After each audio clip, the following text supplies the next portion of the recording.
Hello, hello, my dear friends, you've reached Elena's Bar. The best place on the internet, the very best by far. She'll help improve your fitness, but there's also so much more. 'Cause here are just a few things that this channel has in store. There's bar and there's Pilates and there's belly dancing too. And many styles of yoga, so I'm sure there's one for you. Then watch her practice pianist string from right within her home. She's in such big condition, she'll outrun the metronome. Elena's Bar, Elena's Bar. We're the best place on the internet, the very best by far. It's not just the piano, but the ukulele too. The guitar and violin are even more that she can do. She does so many different things, it's hard not to lose track. I nearly didn't mention that she posts on her Substack. Elena's Bar, Elena's Bar. The best place on the internet, the very best by far. Yet controversial topics may be brought up for discussion, but try not to provoke her or she'll swear at you in Russian. And sometimes certain topics can make quite a big impression. So remember, you take part at your own risk and your discretion. Elena's Bar, Elena's Bar. The best place on the internet, the very best by far. You might even meet Anita if you're quite a loyal fan. She's got a fixed male cat, but she's so desperate for a man. We've really got it all, then you couldn't ask for more. So sit right back and watch Elena shave a 3 or 4. Elena's Bar, Elena's Bar. The best place on the internet, the very best by far.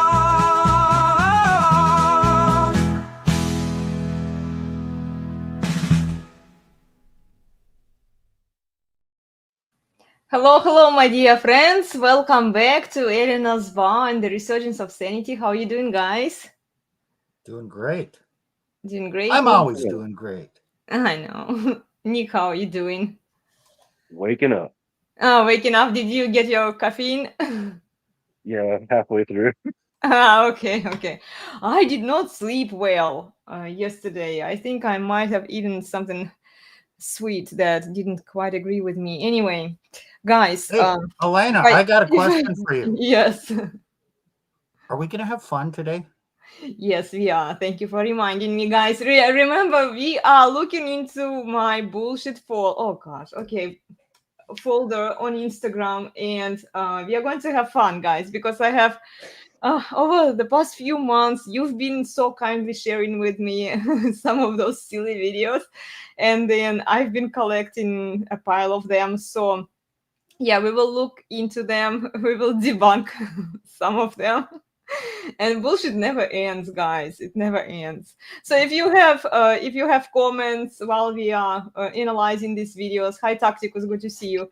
Yeah, feel free to drop a comment in the chat. We will bring it up because this live stream is going to be kind of more relaxed, and yeah, we'll mostly just focus on those videos and chat. Okay.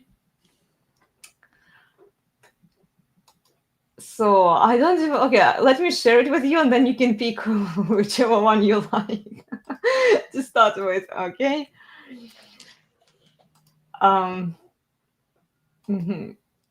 So here's the recent one that was sent to me by Emma. He is a therapist and he's giving advice to men. And well, we can start with him. Why not, right? Okay. He's the first on the list. Let's do it, right? Oops. Them less dependent on men, right? They've got the degrees, the careers, the homes, the friendships, the freedom, the creative pursuits, the pets, the plans, all of it. And they built it themselves. They don't need men the way society used to force them to center men in their lives in order to have access to things they now create for themselves. Women are fucking driven go-getters. We love to see it. So now these women only want to be with men who can provide emotional depth, intimacy, partnership, actual listening skills, accountability, enthusiasm for growth, and a playful sense of humor. If men want to be chosen, they have got to show up with actual skills. For men, I think it's exposing a real insecurity that's always been inside of us, that we secretly know relationally we don't bring much to the table, and that we've heavily relied on two things for a long time: that you need us to get access to shit, and that unfortunately for the majority of women out there, you're attracted to our man bodies. We've been fucking cruising on that sweet, sweet combo of access and dick. Like, hey babe, I might be emotionally unavailable and allergic to accountability, but check out my broad shoulders and the fact that I can sign a mortgage. That free ride is over, sad. And I hate to sound like such a fucking therapist, but what an opportunity for growth, my What he guy. felt like. To grow, you will find yourself in a relationship with a woman who doesn't need. Sorry, Nick. Go ahead. I said, that's not what he sounds like. Yeah, I know. Kind of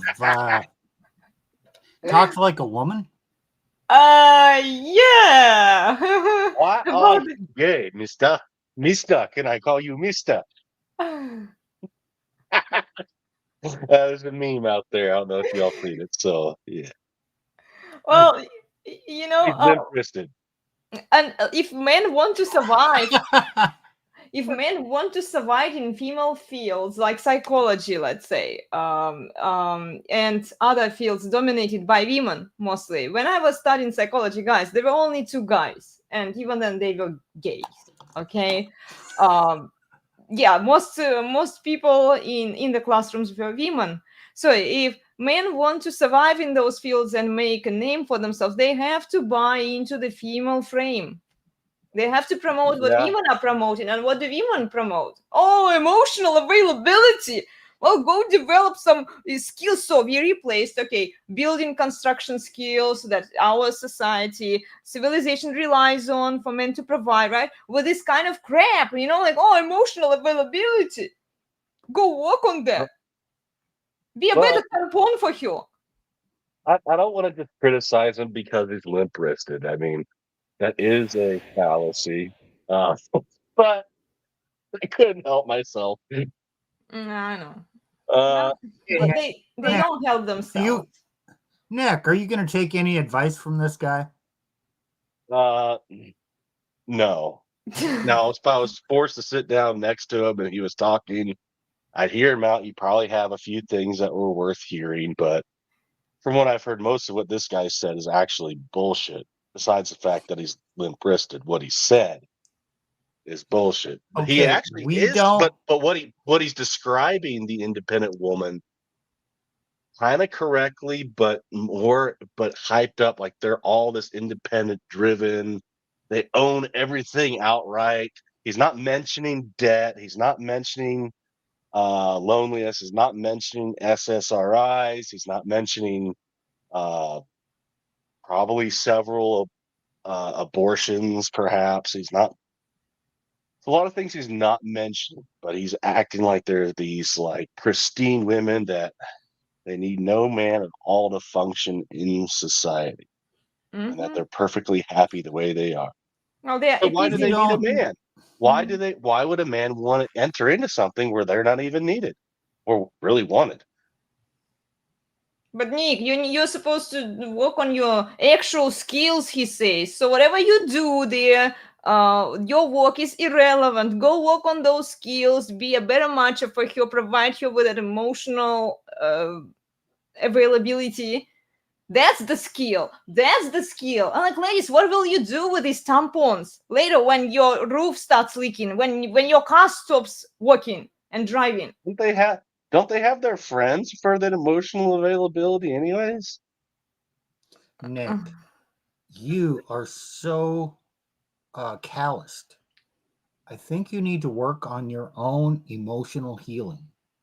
That's another one they say.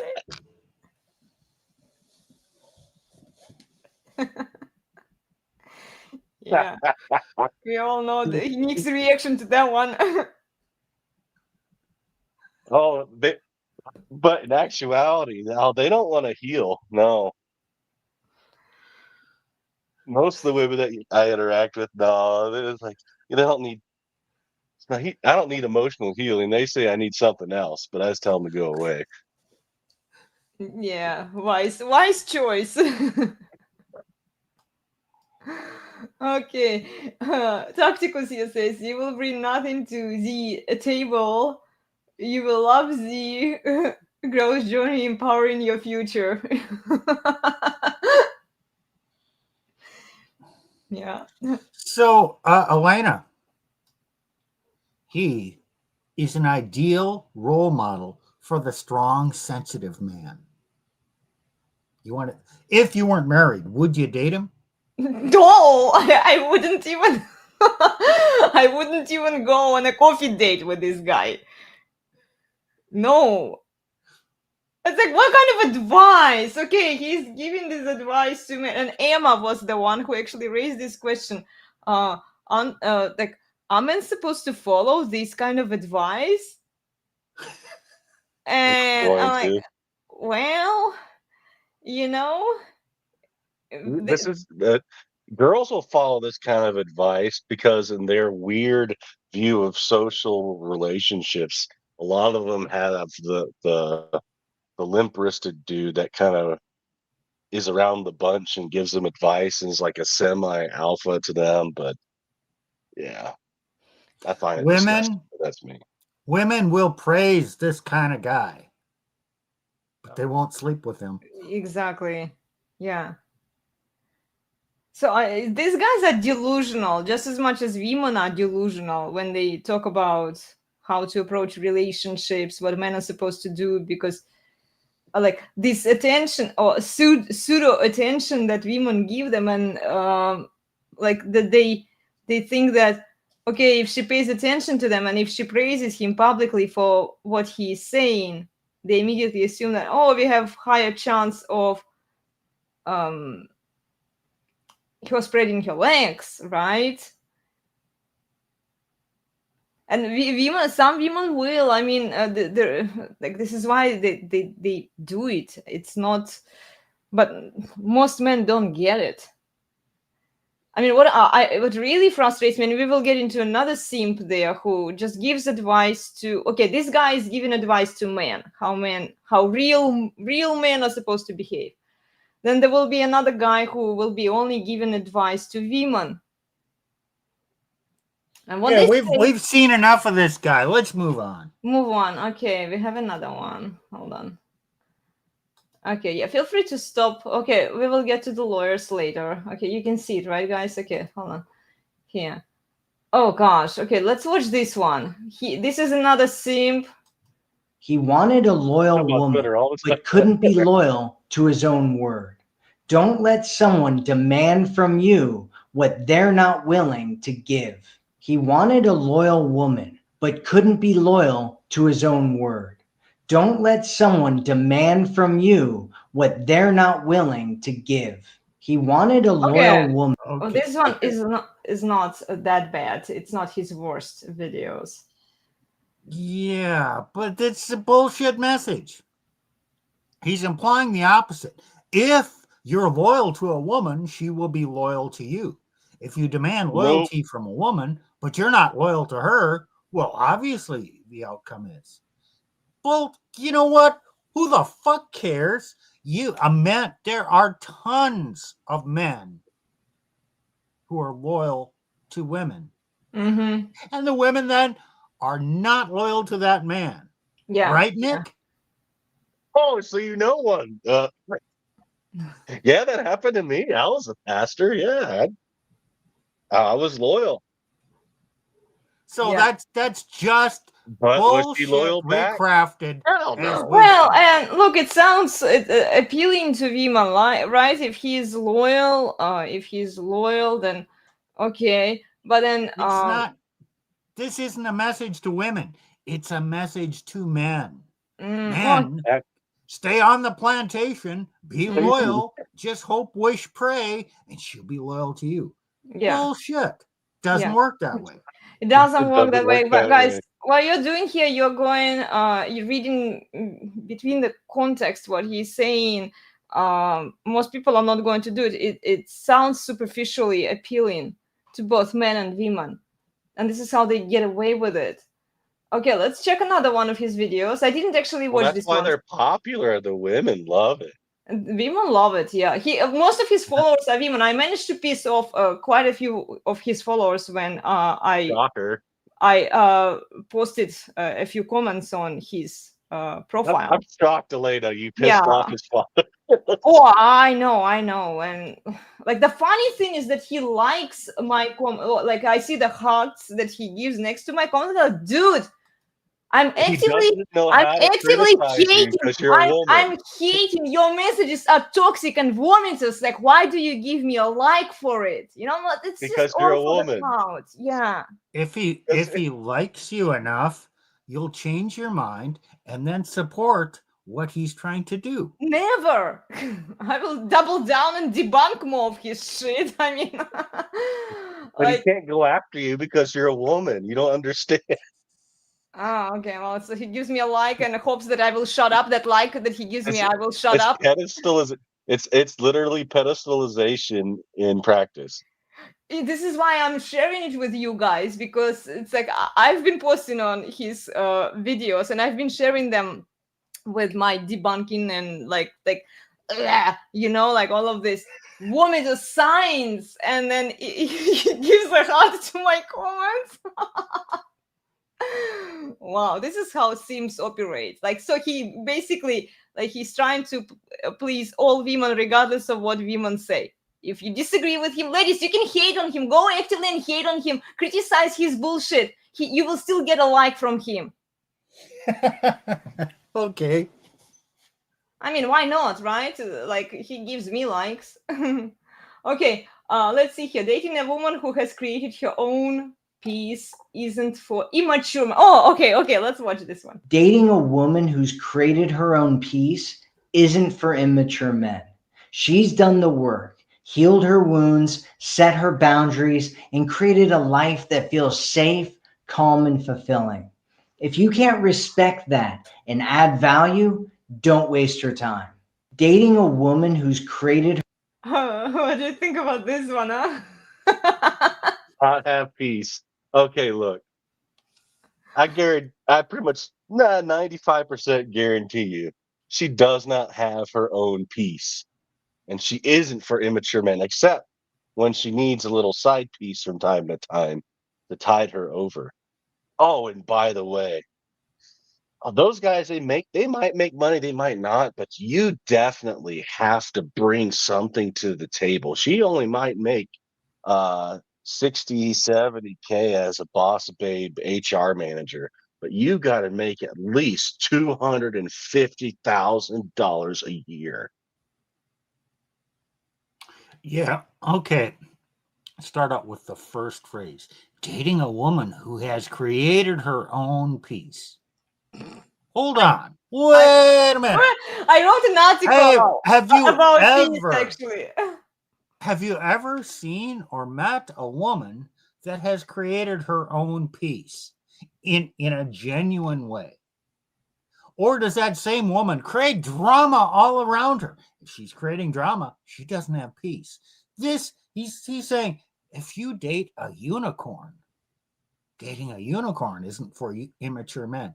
Unicorns don't exist.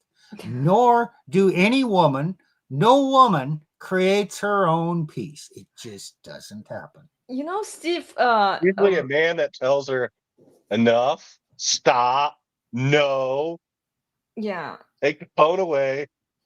I wonder, they She are knows what I'm talking about. they are He's not here trying with us this morning. they're trying to create that one night is it's like Jesus for women. What's the alternative for men? What would be the alternative for men? Like, okay, women are looking for Jesus, right? Jesus is their boyfriend. For men, like, who is their girlfriend, right? Like that perfect unicorn that Steve was describing. You know, they are trying to create that kind of girl for a man, and then it just doesn't exist. It's not there.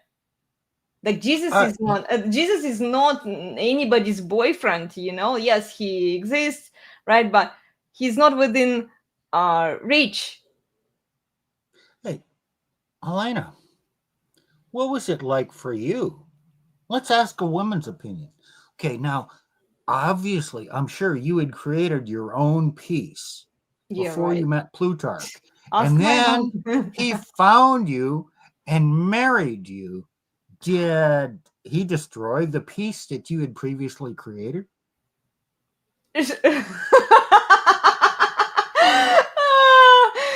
I think it was the other way around, actually. I probably destroyed his peace that he had before we got married.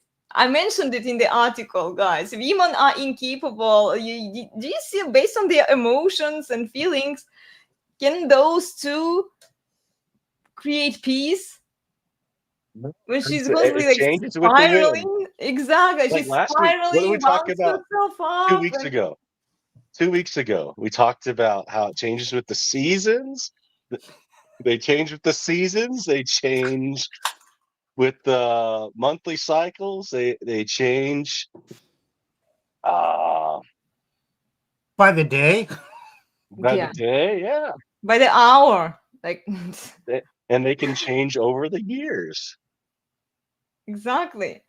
No, women can't be the source of peace. And this is something, okay, Steve, I know that we mentioned before, and based on the statistical data for biological men, the survey that we did a while ago, which is an ongoing survey, guys, you can go and fill it out. It's on my website.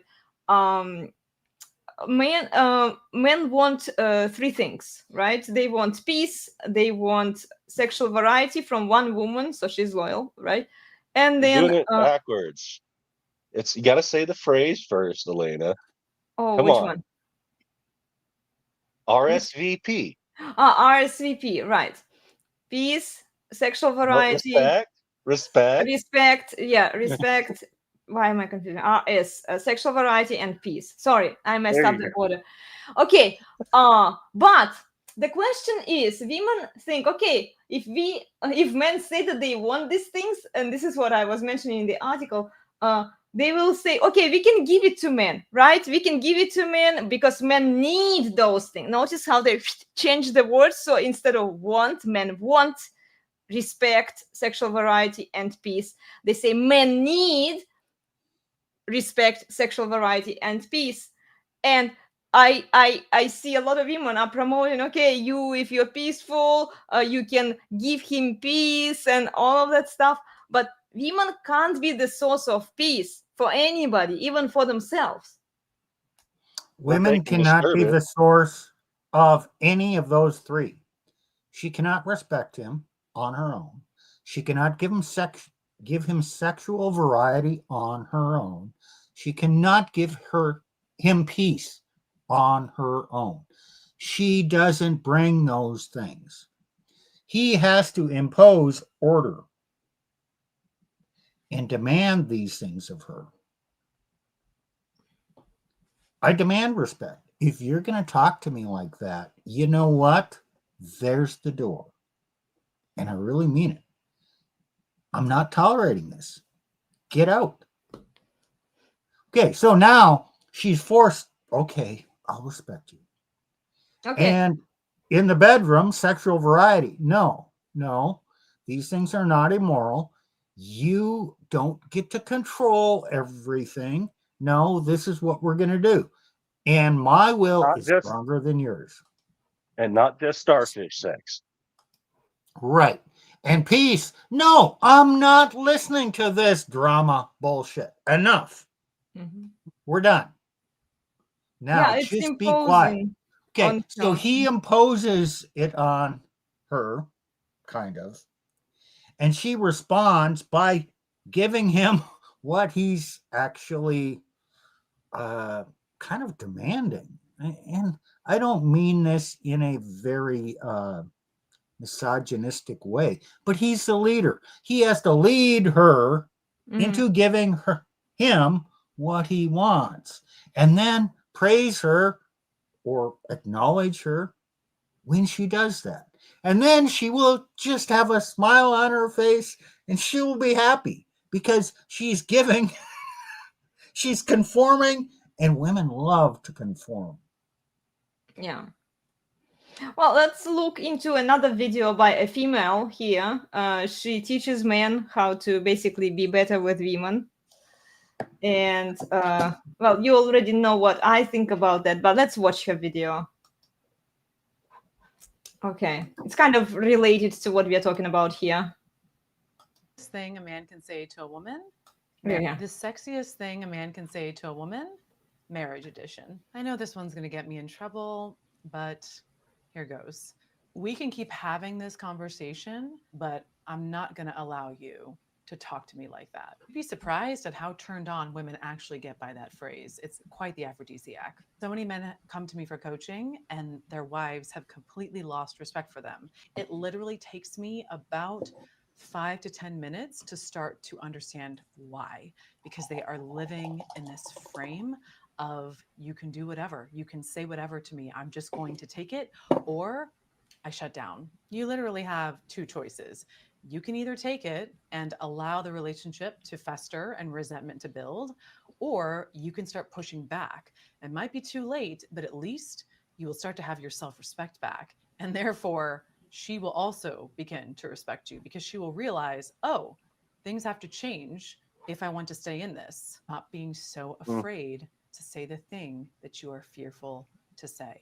That is keeping you in your femininity, and it's going to destroy your marriage long term. The sexiest thing a man. All right. That's not necessarily bad advice, but there's no guarantee. A lot of times, let's say I did that, right? Say that's enough. We can talk about this later. Mm-hmm. Some women, they will respect that and might arouse them. On the other hand, you might have something that I had, and that's when the screaming increases and the hitting starts. And you have to get the hell out of there. Look, if you have a normal woman, it's displaying what this is called frame, being Mm-hmm. about your own self-respect, your own mission, um, not entering into her control, but being self-controlled and dominant. Okay. And living that out. That generally turns women on because that's who the women are designed to be by nature. However, if you're a fat slob husband, it might be too late if you're not actually living it out. You just say that, okay. But if you do have that frame, it may help if you have a restrained woman or a woman that respects dominant men. But again, a lot of these guys will not have that like I had. Like I didn't have it. Like she's just she's not going to listen. She's just going to rage and foam Mm-hmm. at the mouth and get the hell out. Okay. That's all I can say. So there is at least 10, maybe 15, maybe 20%, but at least 10%. So let's go with 10%. 10% of women have some cluster B issues. BPD, borderline personality disorder, covert narcissistic personality disorder, histrionic personality disorder, bipolar, you name it. They at least 10% of women are that way. And no matter what the man does, if he uses this technique, it's going to blow up in his face. So what's his choice? Use it or simp? If he simps, he's done. He's fucked. If he uses this technique, he's fucked. He's fucked whatever he does. So, as a man, what is his only choice? Keep your pride, impose your will, impose your own boundaries and say, bullshit, I'm not putting up with this. Because I'll tell you what, yeah, it could result in a really nasty divorce. But you will come through the other side. On the other hand, if you want to simp, you're going to suffer as long as it lasts, and she's still going to fuck you over, and you're still going to have the same outcome. But you won't have your pride. You won't have faith in yourself, and you will be more devastated when the end happens. Well, and it's action versus words. You can tell her things. Like you can tell her, I'm not putting up with this, but if in practice you are still putting up with this, and women, they can figure it out really quickly. Do you really mean it? Are you willing to execute upon your words that you will kick her to the curb if she keeps it up? You know, like that attitude. There has to be consequences, not just talk, talk, talk, talk, talk. And this is with the therapists, you know, like the dating coaches, they all want to resolve it in a nice way. Like, so you just talk, you negotiate with her, okay, you tell her these things, you know, you try to set boundaries with her. But then when it comes, So- when the push comes to shove, they are not going to tell you, yes, if she's disrespecting you, leave her, you know, divorce her. She needs to suffer the consequences of your poor behavior. So you're saying his Not just actions disrespect. If it, are it's really important. it's not. His actions are more important than his words. His words Yeah. are important, but he needs the actions to He follow up needs on the his action words. to follow up, because words are empty, and women, they will wiggle, like they will find ways to even, I don't know how to call it, like shit test you. You know, okay, you are telling me that I can't talk to you like that. Okay, how far until you get angry at me? You know, how much more can I push so that I like there needs to be an action. You know. Nick, you were saying something. Sorry, I interrupted you. I was gonna say, yeah, just actions of disrespect are not enough to just divorce her if you're married. But if there's contempt, I mean, contempt has taken over, as Steve has mentioned before. Mm-hmm. You need to start looking for an exit plan because you're probably just catching on to the end of it. Yeah. She's probably about to execute in a very bad way. Guys, You need to don't prepare wait for yourself. contempt. Mm-hmm. She starts disrespecting you That's already, yeah. tomorrow. You go down to the You have to bank, fix it. you take her name off the joint account. Mm-hmm. You open up a new account. You start taking actions. Oh, they're easily reversible. But you're a man of action. You don't keep pushing or hoping until you detect contempt. You take an action immediately, because an early action puts her on notice that, okay, he really means it. Yeah.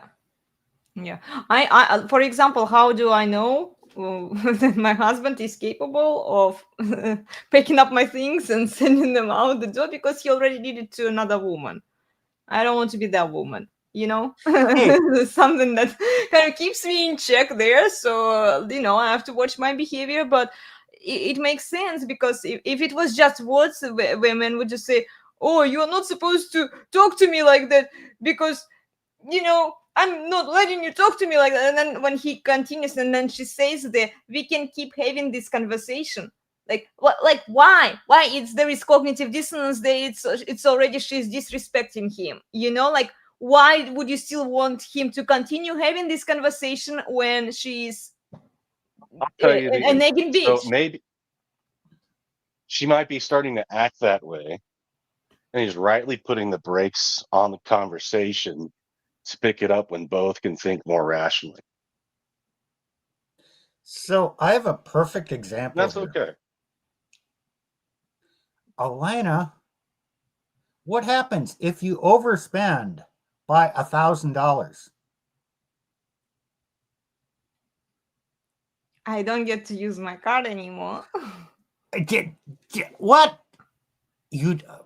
I'm guessing I don't that's not the right answer. I don't control the money, Maybe guys. it is, but you know what? You probably don't know the answer, because you don't get to overspend by $1,000 before. Yeah. Okay, that's it. You're cut off for 2 weeks. Yeah. So you don't wait until it gets to an extreme level before you impose, okay, here's the boundary. And oh, this sounds so abusive. Okay, let's say you overspend by $300. That's it. I warned you. Okay, Card's taken away for a week. Yeah. Okay. Does he stop loving you during that time? No. Does he hold it against you in the future? Does he give her card back? Is he going to bring it up 6 months? Oh, I remember. No, I he have a doesn't even. list. You have done this 3 times in the past 6 No, months. I've done it. No, many times. it's you pay the penalty. You Yeah. still get loved. Okay, life goes on. Oh, okay. No, there He are still loves me. consequences. Great. Consequences to all of our actions. And look, he doesn't have to take the physical card away from me. All he needs to do is just go to his computer, because he has access to all of the passwords and codes and everything. I don't even know where the money is, honestly, because he controls that part. Okay, so he goes there, he just clicks there, like block it, or no more transactions. And then, because most of the transactions are done online anyway, and then I can't buy anything. So the point is here, it takes constant effort on the man's part, and these little boundaries. And then, okay, you just impose the boundary. You're not berating her. You're not stopping. You're giving her love. You're not giving her the silent treatment, any of that. Okay, so all along, this is discipline. This is training that you can't go there.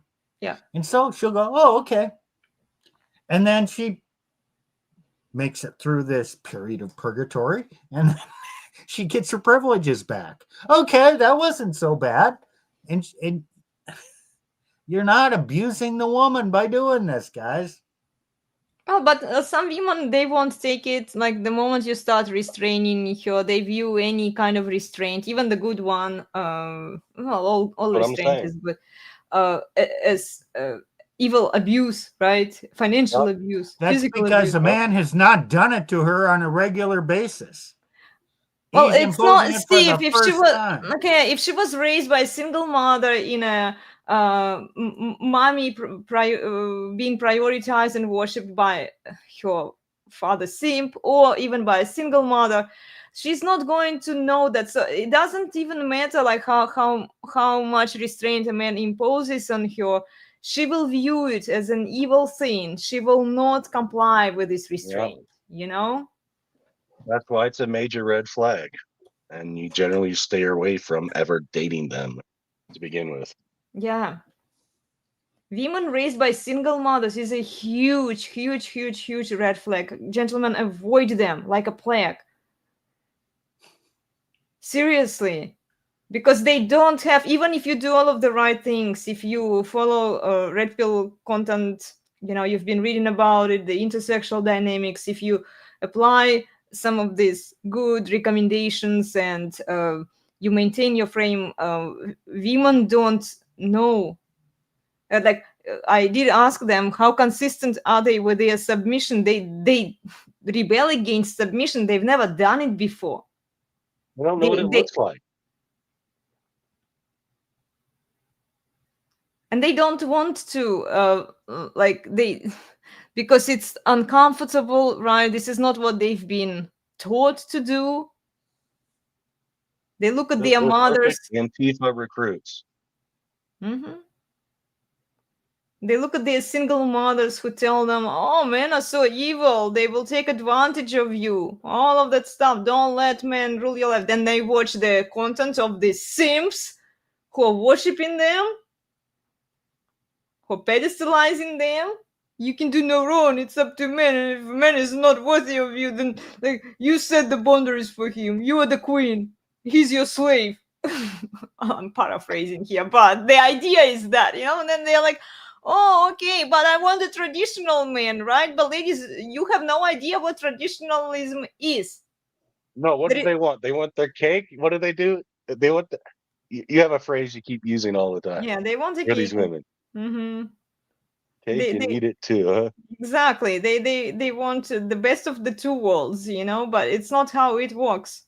You want a traditional man? A traditional man is going to impose restraint on you. There is no way around it. So either suck it up. If you want a traditional man, you have to be compliant to him.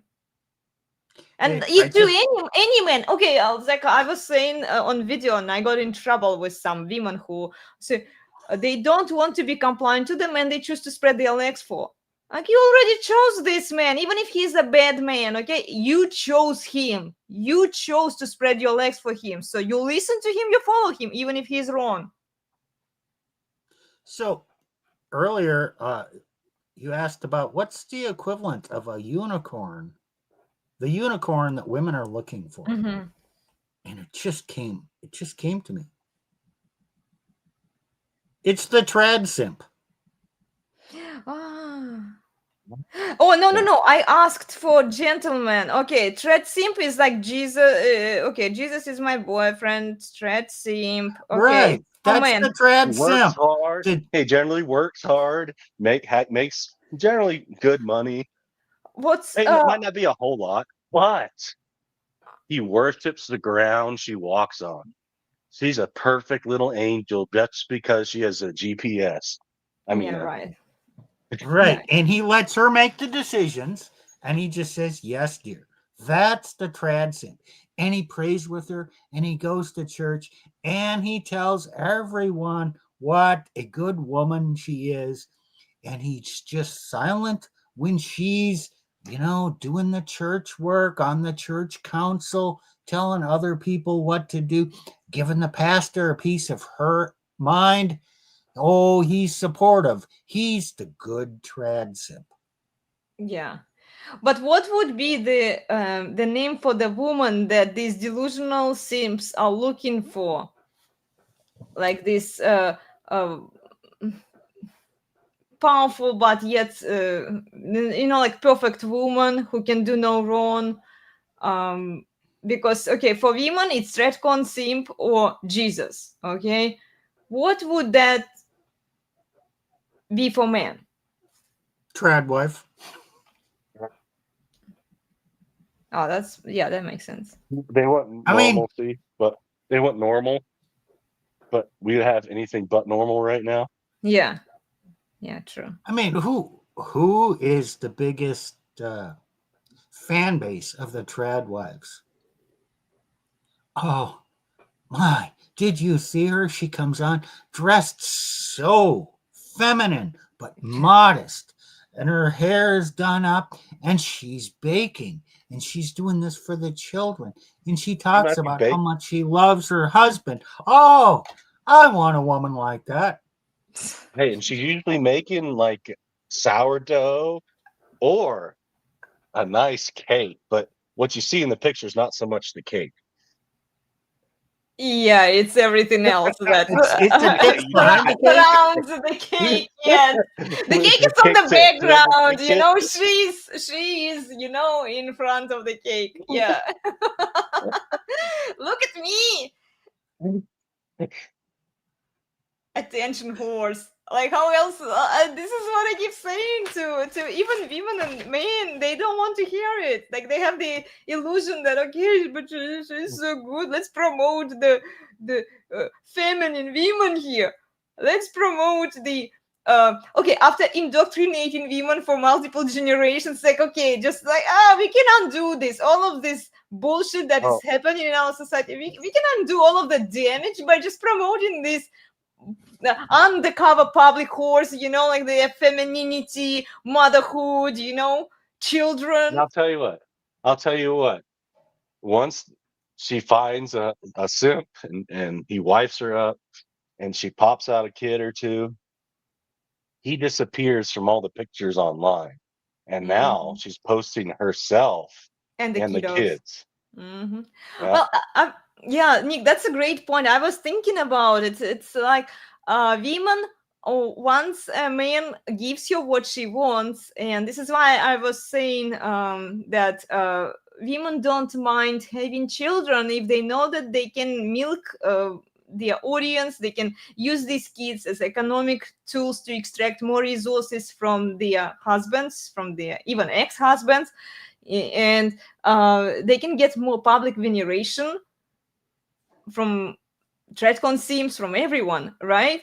So they kind of, okay, at that point, they don't need the man. They will still use the resources of men, but now they will be using their kids, you know, and then they will say, we prioritize the kids. There is another video by this simp or somebody else who was saying that a woman should prioritize her kids, because if she doesn't, then it's something wrong. And then when you're dating a woman and she doesn't prioritize, you're dating a single mommy who doesn't prioritize her kids, this is wrong.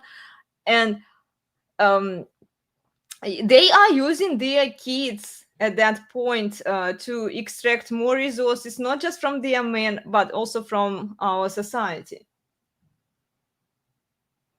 Kids are just convenient economic pawns for women to use. And this is why when we promote and venerate motherhood, in the current system, guys, what we do is we promote single mothers and we promote fatherless children.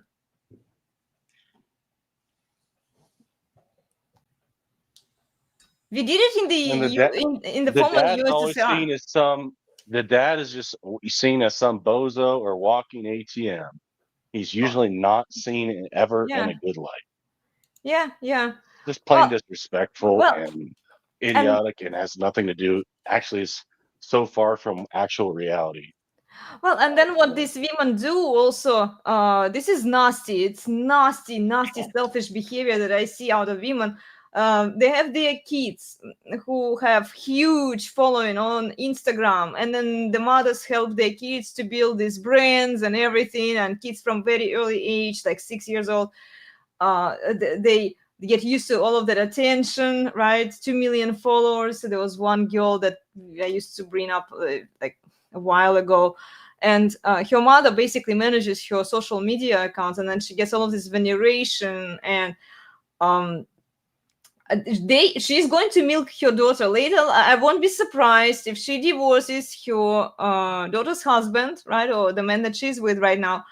And then, as daughter gains more popularity, the mother will leech off her, because she won't have to give out sex or anything to the man that she's with. They are using this is child abuse, guys. This is child exploitation and child abuse. What women do on social media with kids, I've been saying it for many years now, it's not good. It's toxic, and it destroys the kid's life, because the kids are just being used, you know, and they don't realize that they're being used because they're little, like they don't understand what is happening to them, you know. So when a mother sees that her daughter or son is successful on social media, gains more popularity, what she will do, she will divorce her man, and then the kid will pay for the mother. So and the mother will not have to do anything. She will be just existing, you know. A lot of women do that. They first use the man to get what they want. Once they get the kids, this is why we keep saying to you guys, don't give women what they want. What they want is being a mother, right? Being the wife, because then, like, they own these kids. They can do whatever. Yes, and it carries over to adulthood. Mm-hmm. Because, okay, this kid is now raised by a single mother. And then, whether it's a boy or a girl, then they're encouraging that child to be the surrogate provider. Yeah. So it's, let's say it's a daughter. Oh, my daughter's so smart. She should go to medical school in case, you know, she needs to divorce her husband. And, oh, my daughter's a doctor. Makes all kinds of money. Well, gee, if mama needs a little bit of money and her daughter is a doctor, I'm sure this is not conscious, but you get bragging rights, and you can replace the security that you shit on in the past. So yeah, this manipulation absolutely carries over into when the child becomes an adult. Yes. A lot of times they also need the replacement for when the big daddy government checks and child support dries up. If they need a replacement for that. Right. Yeah. This is why women should have never had custody for kids, because they just use, look, we give women the custody, the marriage rates go down because women think that, oh, I don't have to put up with this evil misogynist or the man, and they call him abuser whenever he does something that they don't agree with, that needs to be done to them, but they don't like it. Okay, so she can falsely accuse him. Anyway, she gets the kids, right? Because the system is designed that way. They give her the custody, and then she doesn't have to do anything, because then her ex-husband pays the alimony, child support, and then she waits until her kids grow up, so the kids start supporting her. You know? Sounds like a plan. Right. Except, like, how do you get, like, you destroy your own marriage, you destroy your kids' life, so your kids later in the future, they are not going to be successful in a relationship, because this is the role model that they've seen in front of their eyes. And then when you are too absorbed by, like, a lot of kids, they don't realize what they are going through and what is happening to them until it's too late, like until they like pursue their career, they did what the mothers wanted them to do, right? And then, like, they hit the wall. Okay, and in case of the daughters, this is exactly what is usually happening. They hit the wall, no good man wants them. Okay, you make your own money, you take care of your entitled mother. What's And the wall? then I know what? what the wall You know, is. you stay, you are single, you are miserable, you are on SSRIs. Oh, there is all kinds of men who want them. Yeah, But but these are not the men that they want. oh, but you know what? You know what category those women are in? The pump and dump category. Yeah, pump and dump. Yeah. So yeah, you can divorce your husband and you can go out there and you can easily find a man, another man. But now you're pump and dump material. And that's how you will be treated. You know what? You can disagree with me all you want. Go ahead. Try it. See what happens.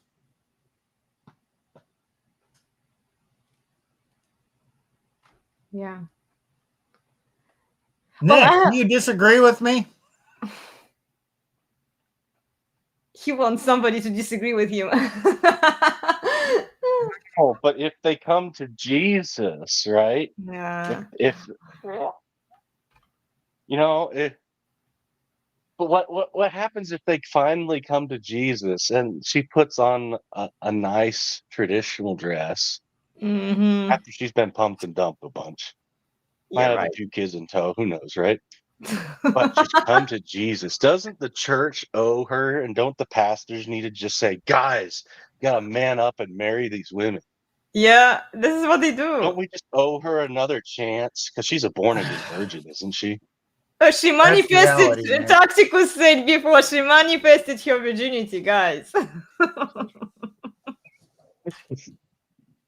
No, but like I'm joking, but sad to I say know, this is I the know. actual reality in many churches.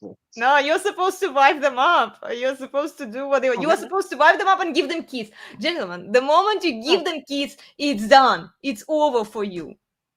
And I know that we will piss off some people who are obsessed with the line on the chart for demographic, you know, prosperity there, but it has to happen. If we actually want to fix it, if we actually want to fix the problem, men need to stop giving women what they want. And what women want is long-term commitment from good guys. They will fuck around with the bad boys. They will lose their virginity to the bad boys, right? And then they will want to consolidate on a good guy, proper Tretcon man, right? Who will provide her with all kinds of support and like being that emotional tampon for her, fulfilling her every single whim. The moment he gives her kids, she owns him. She owns his kids. She can do whatever she wants. She will destroy the man's life. She will destroy her kid's life because she's not restrained. Elena, it's not that he gives her kids or that she has kids. That act is not exactly what destroys it. It's the fact that once she has kids, she is now in the power position Yeah. due to the family court and the civil laws. So, sorry to say, when you have kids with a woman, you are putting her in charge. Yeah. You are giving her all the power. Mm-hmm. And I've not seen where it works out very well when you give women power. Yeah. Yeah, Isaiah 3 comes to mind, right? Mm-hmm. Right. I don't know. I'm an old man. I still like women. But if I found a woman, would I ever allow her in a position of power over me? Hell no. Another civil marriage would give the power to the woman. Yeah, true. I love the idea of being married. Mm-hmm. I detest the idea of a civil secular marriage. And every religious marriage is civil and secular Mm-hmm. on the power side. Yeah. So I just, how the hell do you get married in this modern day and age without giving the woman the power? Biblically, the church even teaches us the man is the head of the wife and the children belong to the man. But in the secular world, it's not that way. Well, So even if in it's the not that religious way, you're giving women power by marrying them. And how the hell is this going to turn out right in most cases? I don't think it's even in the religious sense either. Like Nick, these women in church, and what all of these That was the pastors. walking contradiction, according to their. If you go to a TradCon church that believes in traditional masculinity, the oaths, the actual oaths they take are in contradiction to the reality that they're living under the state. Yeah. They might say, "Well, I never agreed to those legal terms." It says it doesn't matter. Doesn't matter if you agree or not. Like the state's going to hold you to a different definition than what you actually vowed to. Yeah. And none of your passages are telling you this. Mm-hmm. No, they just want these low quality women off the streets. They want to solve this demographic problem. This line has to go up on the chart. They're creating a completely different set of problems, but they don't care. It makes them feel good at the moment. It sounds to me like this TradCon traditional marriage that's being promoted is a bait and switch, because you can have this traditional marriage, but the reality is something different than that. So you're switched into the rules of the secular world, with the man can do nothing to prevent the secular world, the civil world, from imposing their rules over his marriage. So it's a bait and switch. Mm-hmm. Tactical says it's an abusive secular pagan marriage institution contract that abuses the male spouse disproportionately. Yeah. I can't bring this word abuse, we can probably talk about it, but I don't know if you will get in trouble with YouTube for it. Well, YouTube has really loosened up their rules. And I've heard other people use these words, and they don't, there's not a lot of censorship going on right now, which doesn't mean that 2 years from now they could go back and say, oh, they used this bad word. Exactly. And then flag you. But for right now, it's kind of okay to talk about normal things, because you know what? The other discussion that's coming up more and more, you can actually use the word Jews. and Zionists. Mm. Because it's all, and I'm not saying anything about them. I just use two words that we were supposed to avoid using. But now it's all over the media. So Yeah, true. what I'm saying is we can talk about things that we were formerly not able to be talked about. And I believe that dialogue and discussion is good. Oh, I agree with you 100%. I just I don't want the whole word to be written like in its proper writing. Usually I put like a star or something in between. I will get it. We will still say it, but who knows? I mean, The funny thing is, people talked about this anyway. I know they In do, spite, and it's we got to say the word grape. great. Okay. And then Wink. corn instead of the other one. And then, corn. And then there's Abby use. Oh, yeah, I don't know what you're talking about. Yeah, right. And PDF files. Yeah, it's like, why do we have to walk around these words that we can't use? It would be they would make life so much easier, like if you could just say what Because people are needs talking to be about said. it anyway. They are You talking can about ban it. It's just like you words, have to like walk through the loops, to bring the truth to people, exactly.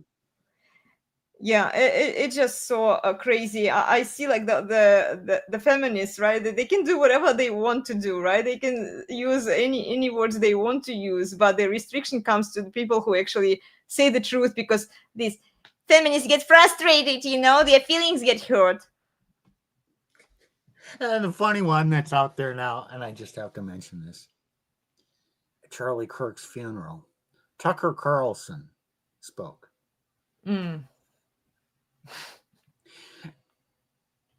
And he was talking about the hummus eaters. I'm gonna see this. Gee, I have no idea who he's talking about. Yeah. And then afterwards he says, "Oh, I didn't mention the Jews. I'm innocent." You dumb shit. Yeah. You know what? I mean, you're trying to say something without saying it. Yeah. Just, you know what? If you're gonna say something, Just own say it. Yeah, just say it. Yeah.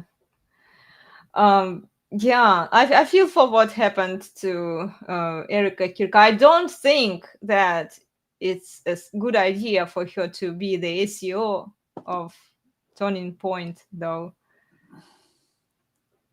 In her case, like, she has enough money that her kids probably won't be neglected, but it's like, why do we need another woman in charge of the institution? Why do we need it? They destroy everything. They can't lead shit, and they destroy everything. Yeah. Look, this is the last thing the conservative movement really wants, is another boss babe. Yeah. Another woman in charge. Is it? Well, she's still feminine. No, she's not. No. None of that matters, Nick. Because let's just go to just the biological truth and the truth of the Gen Z. Men under 30 are just not going to follow a woman. Doesn't matter who the woman is, how wonderful she is. They're not going to follow a woman. That's just kind of ingrained in men who are trying to find their way and assert themselves in life and do something. They're just not inclined to follow a woman. Mm-hmm. Weak men, effeminate men will follow women. But this is what she wants. She actually wants men to serve women. And I remember her speech. She said, she said that her husband always asked her how he could be a better man for her, how he could be a better husband for her, and be a better father for their children. And he was serving, and and I'm like, yeah, he was just a slave to you, And then this is what you want. This is what you want. Maybe that's all a narrative. We don't Well, fucking but this know. is like, yeah, maybe it's a narrative that they're pushing, but this is what Dr. Dani Sulikowski was talking about. It's the manipulative reproductive suppression, where this SEO women, they do one thing, maybe privately, okay, but publicly they are promoting serve her better, you know, be her slave, wife her up, right? Do better, you man up, right? This is the narrative that they are pushing, and it's suppressing the reproduction. Sure. So they are fine because they have kids. They usually have enough money. They marry a very wealthy man. And I watched recently Pearl Davis. She did do a show and she did bring the statistics. I think it was yesterday's or maybe before yesterday's show. And yeah, they marry into a very wealthy multi-million-dollar lifestyle. And then they show to other women this unrealistic expectation. Look, if I did it, you can do it too, lady. But then when a 3 looks at this, she's not smart enough to realize that, okay, I'm only a 3, right? My objective value is below average. I don't have the background you did. I don't have the resources you did. I come from a different family, right? I come from a different background. I don't have the same exposure as you do, but yet it's selling this idealistic, unrealistic expectation for women. So when they watch these ThreadCon influencers who are very influential, they have big cloud, right? They have a lot of resources and a lot of people are following them. They are SEOs, you know, like they have a cake and eat it too, okay? And then these average women, this is most women out there, they want the same lifestyle. They believe that they deserve it. And then when Charlie Kirk, in addition to that, tells them, oh yes, ladies, you just marry the right man, right? Do you remember that clip that I did where Plutarch asked me to clip that? Like, yeah, you are entitled to a good man. What are they doing? What are they doing? They are destroying the hierarchy. They say that they follow God, right? They follow the biblical patriarchy. But in practice, it just inverts God's design and hierarchy. There's the everyday example of this. Maybe once a year, I buy a lottery ticket when it gets up insanely high. I'll spend $5, $6, whatever, on a lottery ticket. And you know what? The lottery hasn't been pulled yet. So while this lottery ticket is still potential, I have the dream of being a multimillionaire for 3 days. I have that dream. And that dream is so wonderful. And then, oh shit, somebody else won. Okay, that dream disappears. So when women think they can have this super trad simp, they're living the dream. Oh, I'm dreaming about this wonderful man. Then they go on a date. Oh, man. Disappointing. They lost the dream. So it's time to go back to the internet, listen to some trad wife, and buy another dream ticket. Oh, that's a good way to put it. I love it. Buy another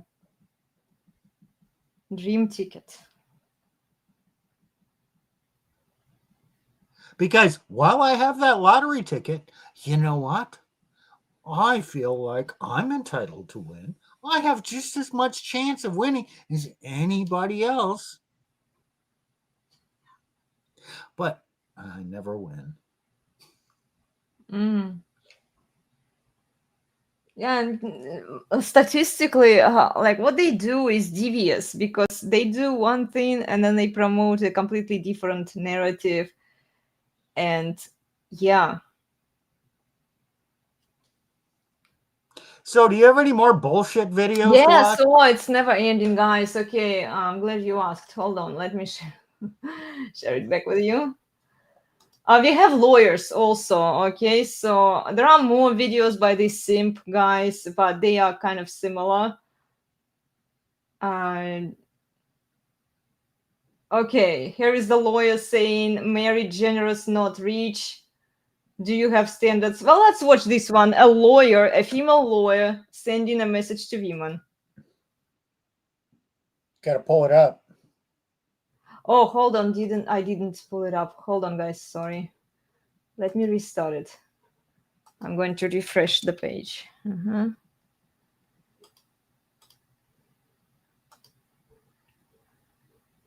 Okay. As standards? If so, you have to listen to this. Some men hate the idea that they do not meet your standards. As a divorce lawyer, I see this story unfold again and again.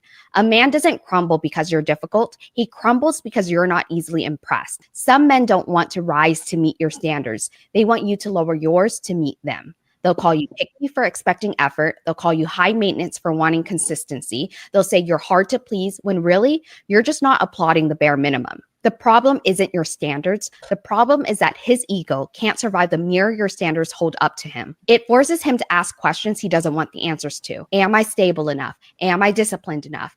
Am I a partner or just a distraction? And instead of growing, many men decide it's easier to shame the woman who refuses to settle. I've watched wives drag through years of emotional warfare because they dared say, I expect more. The husband couldn't stand it. Not because she was wrong, but because deep down, he knew she was right. He wasn't showing up. He wasn't following through. He wasn't being the man that he promised to be. So he does what fragile egos do. He rewrites the story. Suddenly she's the nag. She's the cold one. She's the problem. Because if he can convince her that her standards are unreasonable, he never has to confront the fact that he fell short. Standards are not cruelty. Standards are clarity. They separate partners from passengers. They filter out men who want comfort without accountability. And yes, they intimidate the kind of man who prefers control over equality. So the next time someone tells you that you're asking for too much, remember this. You are not asking for too much. You are simply asking the wrong person. Are you a woman who has standards? If So avoid like the plague, guys. You're better off being single. Avoid this type of woman and the woman that's speaking. Oh my gosh. Yeah. Don't go near. Avoid. Avoid. Run. Get out.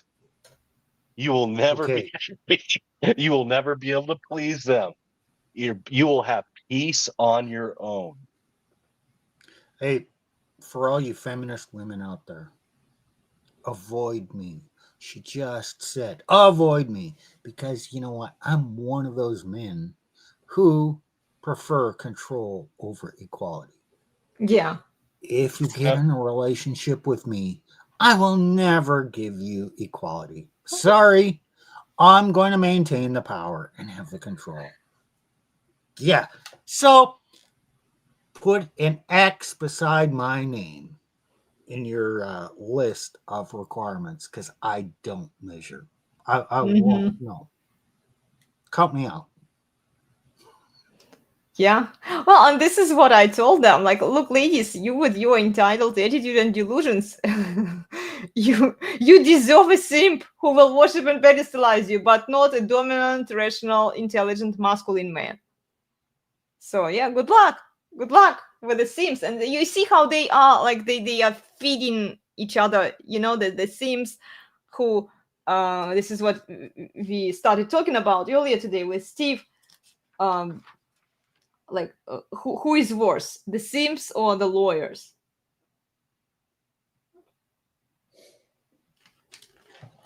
Yeah, that's like the question, which came first, the chicken or the egg? Yeah. I mean, the lawyers, they are executing upon what Sims tell them, upon that ideology. The lawyers, you have to realize they work in a system where they believe women deserve everything. Absolutely everything. And men only exist to serve and to be walking ATMs for women. Men have no rights in their eyes except to be beaten down and milked for all they're worth. That's family court lawyers for you. Yeah. Well, I have more divorce lawyers videos, guys. Let's look at the other ones. Oh, this lady, she is toxic. Okay, she is very, very, very toxic. Okay, hold on. I did leave my folder here. Okay.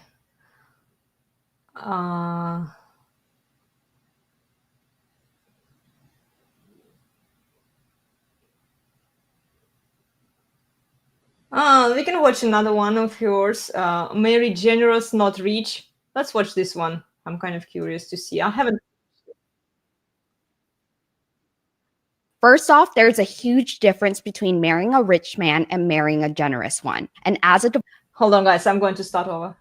marrying rich will solve all of your problems are wrong. First off, there's a huge difference between marrying a rich man and marrying a generous one. And as a divorce lawyer, I've seen too many women confuse the two. Just because he's rich doesn't mean you'll feel secure. I've had women in my office who lived in multi-million-dollar homes, wore designer heels, and vacationed in Europe, but couldn't buy a latte without asking for permission.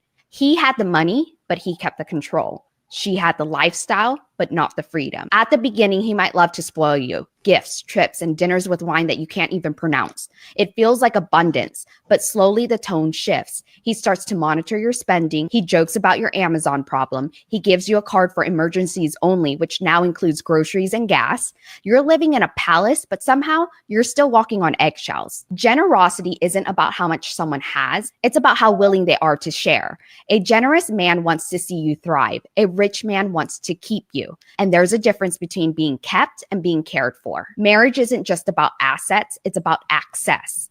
Because when a woman tells me in court that she had no idea how much money they had, no access to accounts, no involvement in decisions, I don't see luxury. I see financial captivity with a marble backsplash. So before you romanticize the idea of a wealthy husband, ask yourself this: does he want a partner or a dependent? Because the man who wants to provide will uplift you. The one who wants to control I know. will isolate you. You don't want a man who lets you live in the house. You want one who gives you the keys to the front door and to your own bank account. Because wealth without generosity is just a cage lined in cashmere. And you weren't born to beg in a mansion. People who tell you marrying rich will solve all of your problems. These are the lawyers for you guys. Oh my God. So these women who are living the lifestyle somehow are so controlled that they can't go buy a latte. Am I to believe this? They're living the lifestyle, which means but Steve, it's a not nice enough. house It's and not going enough. out and being able to buy a latte. No. Oh, doesn't she? Oh, wait, she has that he emergency has use to give credit you. card that she has to use for groceries. Hey, lady, if it's an emergency, use that emergency credit card to buy yourself a latte. It's okay. You know what? Because it's an emergency.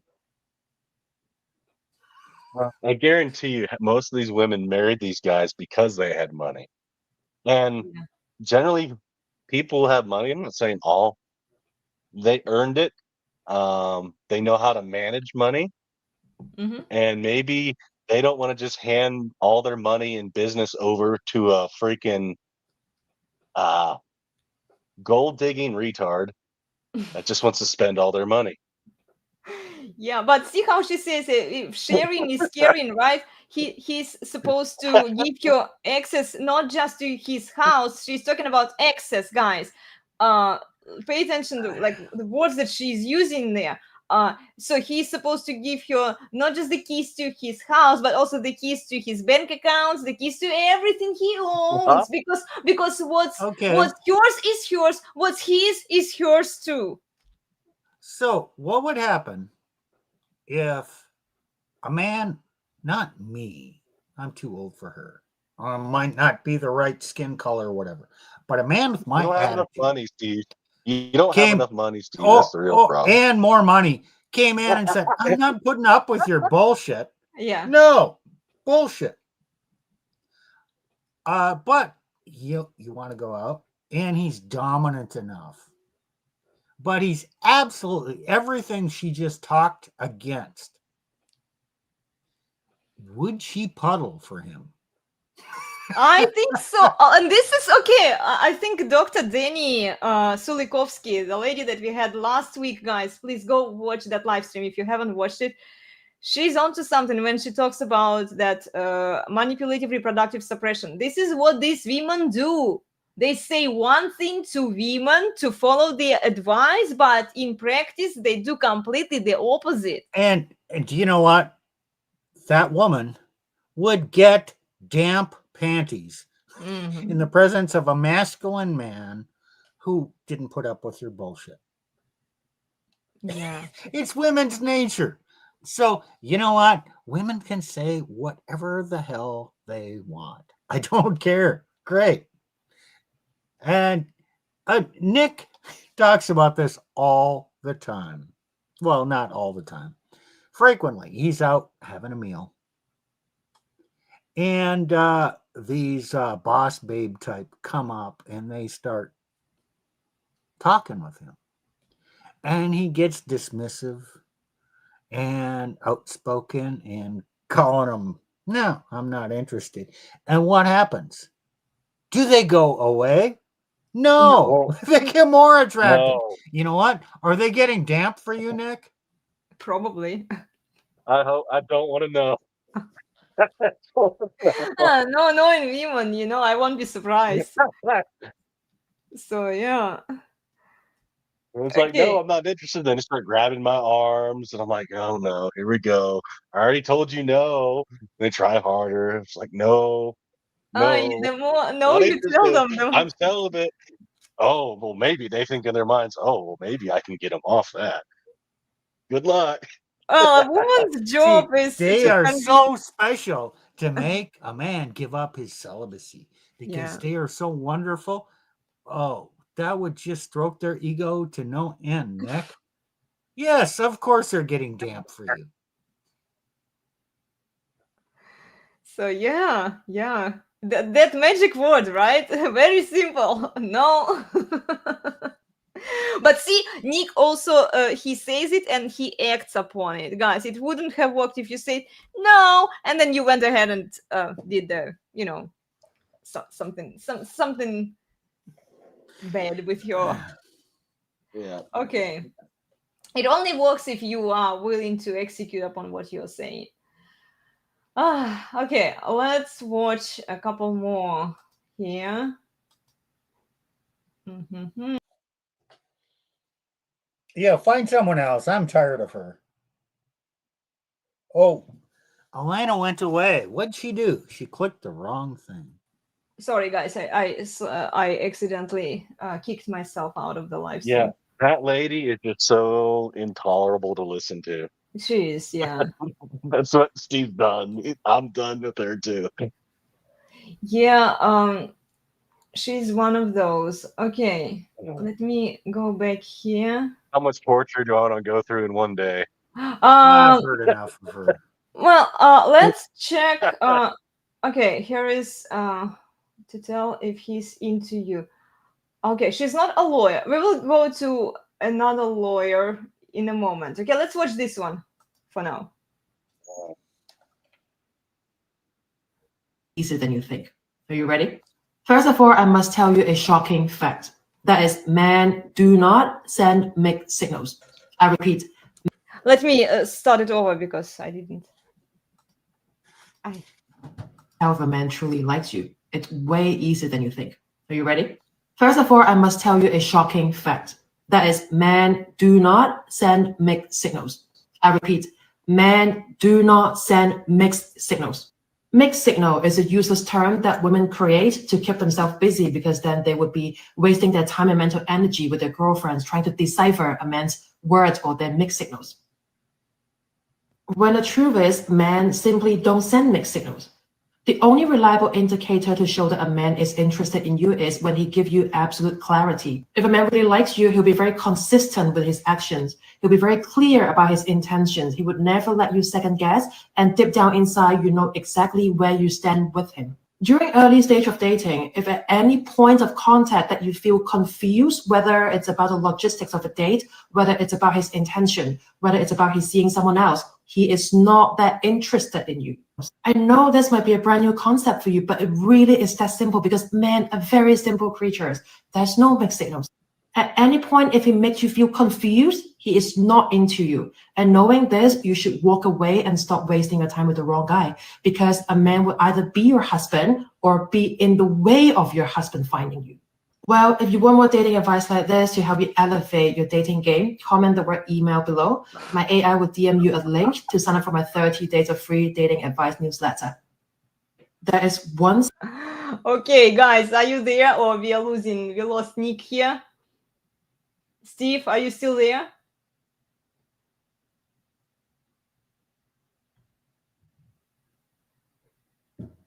Yeah, I'm here. Okay.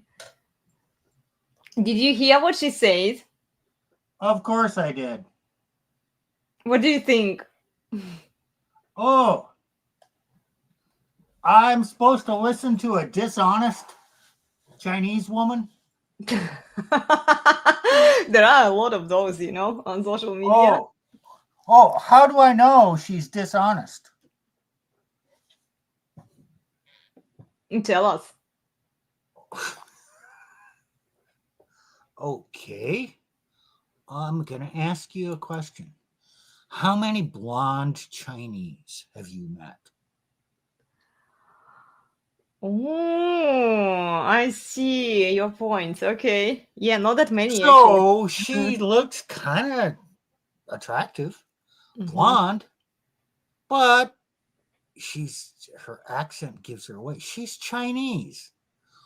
What the fuck kind of mask are you trying to wear? You're totally fake, and I'm supposed to listen to you? Get the fuck out of here. But what do you think about the message that she's sending out to women about the mixed signal? It's a total femdom. Mm-hmm. Female domination message. Yeah. Oh, it's complete. It's just go on some of these Chinese videos about the dating culture in China, the left behind women, these educated women who are complaining that they can't find an adequate man. It's the same fucking attitude. And the Chinese men want nothing to do with them. Mm-hmm.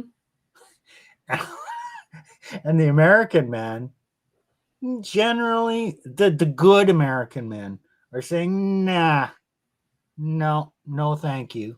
Okay, will she be able to find a simp? Okay, sure. Absolutely. But she doesn't want to settle for a simp. Of course not. So, so she can stay on the market, Mm-hmm. have fun with the Chads, and hope that, I found this Mr. Chad who might wife me up. Bullshit. Never going to happen. Because of your attitude. He's going to use you. He's going to pump and dump. And, okay, he's going to move on without a second thought. Yeah. And the men who would buy into your bullshit, they're obviously simps. And you just get the ick for them. So, you know where she's going to end up in about 10 years? Mm-hmm. No, she's got some money. She'll end up in her apartment with 3 cats and a box of wine. Yeah, true. Yeah, with her miserable single girlfriends. Okay, I think I'm going to share with you a few more of these crazy chicks. Okay, so let's edit. And we lost Nick. Nick would enjoy this one. Okay, Let's watch.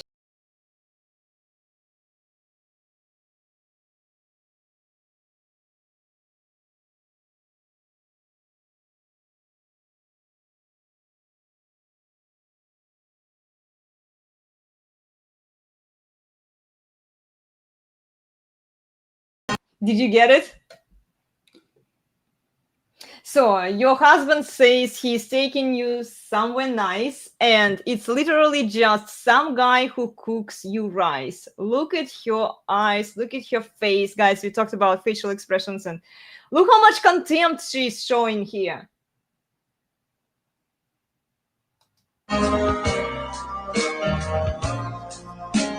I'm easy like Sunday morning. Yeah, that's rolling eyes. Okay. Did you see that? You know what? Have you been to that looks like a Japanese steakhouse? Yeah. Have you been to a Japanese steakhouse? Yeah, I have. Do you know how much they cost? Yeah. Like 20 They bucks are. at least per person or something like. Yeah, How much? that's like 20 bucks at least per person. Usually. 20? No, Yeah, hell. on the low. It's been 10 Oh. years since I've been to one. It's You more than get that. steak or what, shrimp or whatever. It was $50 10 years Yeah, ago. at least, per yeah. person. We went to 40 one, to 50. yeah, in So Hawaii I don't know a while what ago. Yeah. they're now. Mhm. He's obviously dropping a lot of money, and Mhm. it's an entertainment show. It's a fun social atmosphere, and she's showing contempt for that. Yeah. And look at her face and her neck. This woman could stand to lose a few pounds. Yeah, she could, yeah. Yeah, yeah. And I did leave you a comment. I told you if I were your husband, I would kick you to the curb long time ago because you are so ungrateful, entitled, and delusional. You belong to the streets with your toxic attitude. Oh, leave it to Elena to make friends among women. Yes, I know, right? I'm so kind here. Come on, who wants to be friends with me, ladies? I promise I don't bite. Okay. Here's another one. Oh, these ones are guys keep sending them to me. Yeah, I really appreciate it when you share some videos with us. We will do this live stream periodically where we will debunk the bullshit. Okay, here we have a guy, another simp, very big simp. Okay, let's watch his message. A man becomes meaner when he doesn't want you anymore, but a woman becomes calmer when she doesn't want you anymore. Let me explain. These days, men don't walk away. They'll just hurt you enough so you leave, then play the victim like they did nothing at all. He'll trigger you on purpose so when you finally walk, he can flip it and make it look like you are the problem. But see, a woman gets calmer when she doesn't want you anymore, because she gave everything to make it work. When she decides to leave, it's because she knows you won't change. She already made noise when she wanted to stay, but you didn't listen. She won't leave you for another man. She'll leave you for her sanity, her self-respect, Yeah, her right. peace. No. And when a woman no. chooses... No. It's always another dick. Yeah. So Nick, when your marriage failed and you were in the midst of the war, the divorce war, did your ex-wife get calmer? No. He got more secretive. More she didn't get calm. manipulative? More Limited to- vindictive? Oh yeah. That was my experience too. What the fuck is this guy talking about? Women get calmer in the midst of a bullshit. dissolution? This is bullshit. Yeah. And men go through all these tricks to get a woman to leave. No. Yeah, these are the kinds of messages that he's sending out to men. Just serve her better, pray with you, and love her more, and she will be What so the loyal. fuck is it with this guy? He's got such a warped mentality, but he's got all these tattoos. Tattoos He's and got muscles. muscles, you know. Yeah. Buddy, And You got your head up your ass. he sounds You like are a like such a pussy. pussy. Yeah, I agree 100%. Like it's not the first time we bring him up here, guys. If you look into our older videos where we debunked bullshit before a few years ago, we brought his messages long time ago, and yeah, he totally sounds like a pussy, and all of this money muscles game, right? Look at me, but then inside it's like, okay. Too bad we don't have Donovan Sharp on here. Oh to yes, lay into this guy. It would be good to have him. Oh, I he will. would just destroy. Yeah, Just, yeah. He will dismantle him. Yeah. Okay, maybe one day we will invite. Bullshit about how to get rid of a woman, like he's talking about. Like, like, excuse me, fuck that. If I'm gone, I'm gone. Well, again, guys, what does it do? What does it do? It suppresses the reproduction. You know, I'll keep coming back to that because I think that even men, by sending this misleading message to other men, like it just women lose attraction to this man, and then it just doesn't go well. So yeah, soy boy. Yeah, soy boy. This is the other word I was looking for. Yeah. One day we need to have Donovan Sharp here, I think, for that'd be fun. debunking these silly videos, because I have a lot of them. I sometimes I'm guilty of doom scrolling. I do it less now because I have guys sending them to me, but yeah, I have a lot of these videos and it never ends, so we can have fun here. Okay, let's go back to one lawyer, and then we will probably wrap it up because we've been running for a while now. Let me go back. A healed woman no longer explains what she deserves. Okay, she just stops entertaining what doesn't deserve her. She knows her worth. She's been through the pain, the lessons, and the growth it takes to rebuild herself. And in that process, she's learned one thing. She doesn't need to convince anyone of her value. She no longer wastes time explaining what she deserves to someone who doesn't understand it. Instead, she sets boundaries, protects her peace, and walks away from anything that doesn't align with the love and respect she's worked so hard to give herself. Her energy is sacred, and she's done begging anyone to see that.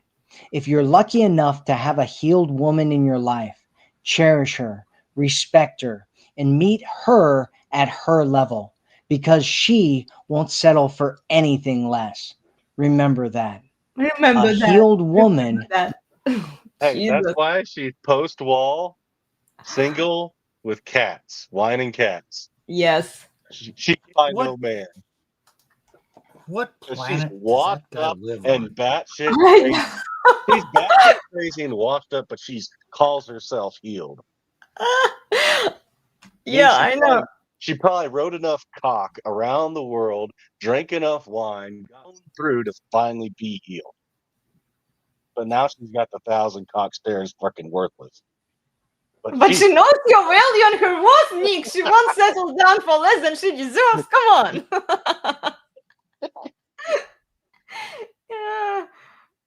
Yeah. It's like they are so gaslighting these women. They are the women already have overinflated GPS, and now thanks to these guys, it's just through the roof, you know. Nick, are you advocating for cock carousel starting therapy? No, are you I'm just observing what I just see what goes on. I've seen enough of it in my day. Yeah. Okay. And I have guys that are not Christian. Then they kind of, I'll go places. They'll tell me like the whole backstory and shit. And let's just say, certain guys that know shit, we tend to get along well together, and we joke around about the actual past versus what she's representing. Mm-hmm. So you're saying the things you know as so-called good man are actually the same things that the bad boys and the chads know, and they partake of things that you choose not to, even though you're in agreement with them? Correct. Oh, that's the red pill, isn't it? I think it is. Just because a man knows these truths about women does not define what he's going to do with them. Mm-hmm. Yeah. Well, and they know it and they use it against men. I asked Donovan Sharp what he thinks about that recent scene that he watched, and he said that this guy is the worst enemy to men. And then also George Bruno responded, and he said there was another video. Let me find it, guys, for you. I want to share it with you because I shared it in my IG stories. Okay. Let's look into another one. I'll have to scroll more back. Good advice. Bad advice. Okay, here's another divorce lawyer. Yeah, like even broken clock is right twice, once a day. You know, occasionally she does say, but it's all in general. And okay, here is another simp here. Trying to find here. Where is it? Date them all, he says to women. Date them all. Gosh, it's been a while. Bad boys, everything in between. Yeah, well, he basically tells women, yeah, go fuck around. Fuck What's around. the lady's name? What's that lady's name? Sanchez or whatever. Sanchez. Oh, gosh. Which one? This one? Sandberg. Sheryl Sandberg. Sheryl Sandberg. That's Oh, the okay. advice. Yeah. That's the infamous advice she gives to all these boss babe women to basically Oh, F right. around and they're young and then settle for the good boy. Yeah. That lady. Yes. I was Yeah. thinking about somebody else. Okay. I think maybe it's here. Let's check. Men who abuse women physically, emotionally, or mentally are often some of the nicest, friendliest men that you'll ever meet. The devil doesn't come dressed in a red cape and horns. He comes disguised as everything you ever wished for. He knows exactly what to say, how to act, and how to make you feel special until he doesn't. The abuse that comes doesn't usually start with violence. It starts with charm, with love bombing, with making you believe that he's the answer to everything that you've ever wanted. And by the time the red flags start showing, you're already invested, attached, and questioning yourself instead of him. That's why it's so important to trust your instincts. If something feels off, even if he seems perfect, pay attention. Real love doesn't manipulate you. It doesn't control you. And it definitely doesn't hurt you physically, emotionally, or mentally. You deserve a love that's safe, steady, and real, not one that's disguised as a trap. So watch the actions, not just the words. Protect your heart, protect your peace, and never ignore the red flags. The right man will never make you question your worth. Remember that.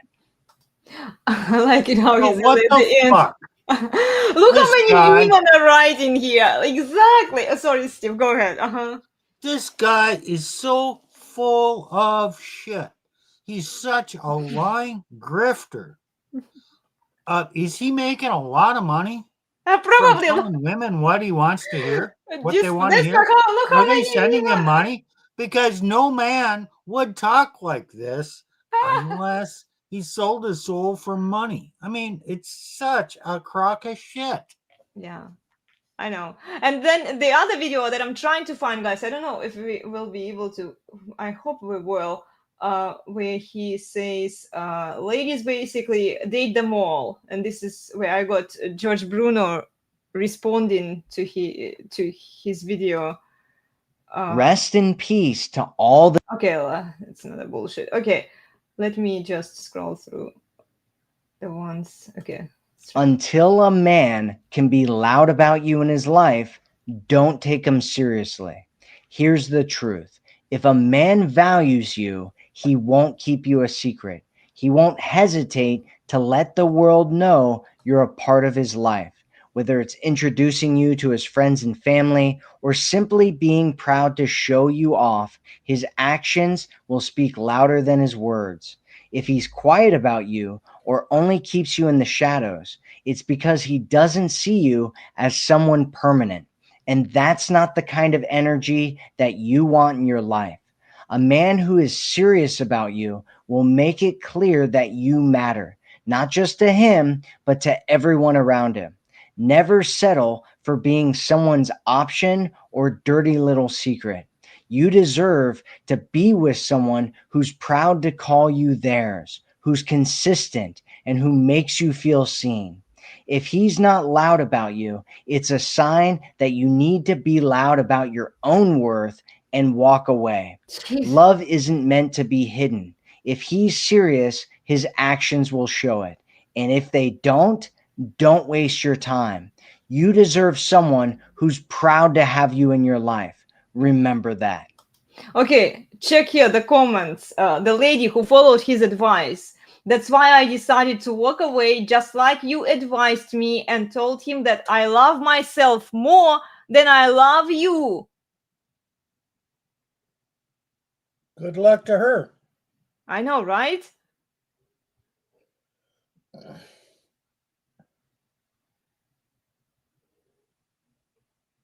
Did somebody? Okay, yes, the best advice. I needed to hear it. It's like mostly women look like, yeah, 100%. All of them are women. Exactly. So I wanted to subscribe and join in your channel, and I tried yesterday, but it didn't go well. Okay. Oh, subscribe. Okay. He's selling his subscriptions, I'm sure. He's yeah. making money off of filling women full of shit. Yes. And look how many cards. Like, here. He found a good market. He did. Desperate women. I mean, you can make a very lucrative career out of it. Okay, like not all of these videos are bad, guys. Sometimes I put them in this folder because it's the closest one, and I don't want to. About them. I really don't want to listen to this guy anymore. There is one more. I want. Okay, let me. Let me go home, and I'm going to show. I think maybe he deleted that video. Okay. Okay, this one. Okay, I think this is the last one that we will listen from him. Oh, I like this lady. Let's listen to her. Okay, let's do it then. Date them all. Don't sleep with any of them, but date them until one of them commits. Until commitment, you are just dating. You're not in a relationship. Don't make him your complete focus. Don't commit to him. Don't choose him until he's ready to do the same with you. He's likely out dating others as well. If you want to be exclusive, have that conversation or let him have it with you. Until you agree to be exclusive, date them all. Until he's committed to you, date them all. Until he chooses you and is loud about it, date them all. You'll have better dates and get the relationship you want faster if you date them all. Guys, who wants to be the sucker and commit to a woman who dates them all? Let me know in the comments. That's my reaction to it. Because essentially he's telling you to commit to a public whore. And he's telling women to be a public whore. Don't do anything for the benefit of the man that you're dating. Restrain sex from him even though you hit the wall. You fucked around before. You have a high body count. And then without commitment, you don't spread your legs. I just don't see any point for men to even deal with these women, honestly. they're not worthy of investment, time, commitment, and energy. These women have wasted themselves, and they totally bought into this bullshit that this simp is selling them. Yeah. Date them all. Okay, did you see Don't what? sleep with any of them, Okay. but date them Yeah. Hold on. until Guys, one. second. What George Bruno Another also thing that's said- bullshit. Okay, Nick, 1 second here. George Bruno says dating equals fucking. Exactly. What That's men, my point. what man wants a woman who is having sex with multiple men? That dude is an enemy of man. George Yep. Bruno got exactly what I was gonna say. Like, hell no, she's not just dating them all and not effing them. She's probably not effing every single one, but she's like, oh, this one might work for tonight. I tell you what. You know what else Bruno would say? And I agree. She's fucking the ones that she doesn't want for long term. Yes. Mm. Mm-hmm. Yes. Yeah, this is why I say that she wants to marry a lifestyle. She wants a man, a good man. She wants to settle down with a good man, but she fucked all of the bad boys before. And she will Won't get up- continue that. Yes. She will play the nice, well, she will put on the good girl mask for the guy who's long term. Oh, yes, I have to hold out for that guy. But this guy over here, I have no interest in him for the long term. So we might as well have fun. Yep. Her I standards guarantee you. are not standards. They Mhm. are variable. Mm-hmm. And Steve, I guarantee you this. She might do this for a short term, but in long term, she's not going to get on her knees for you. She won't do the freaky stuff she did with other guys. You'll get stuck with the shitty starfish sex every once in a while, if that. Because she's no longer, once she latches onto you, now she's a good girl. Right. The mask she wears. Yeah. Yeah, guys, we keep referring you to watch that live stream. I did share it with people, the mask she wears, this live stream that you guys did a while ago. It's a good live stream. Please go watch it if you haven't watched it yet. Okay, let's watch a couple of the other lawyer, and then we are done with this guy, okay? So here, we are so done with him. I just couldn't find it in that bullshit folder, that video of him, you know. Oi, why am I clicking the wrong buttons today? Okay, okay, here.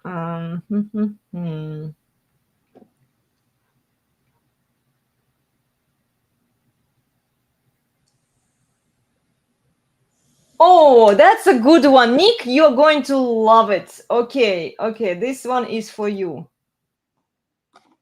Hold on, I'm going to refresh it and I'll start it over here. Hold on, guys. We are doing it live. That lady again? Oh gosh. Okay, 1 second, guys. I'm slow today.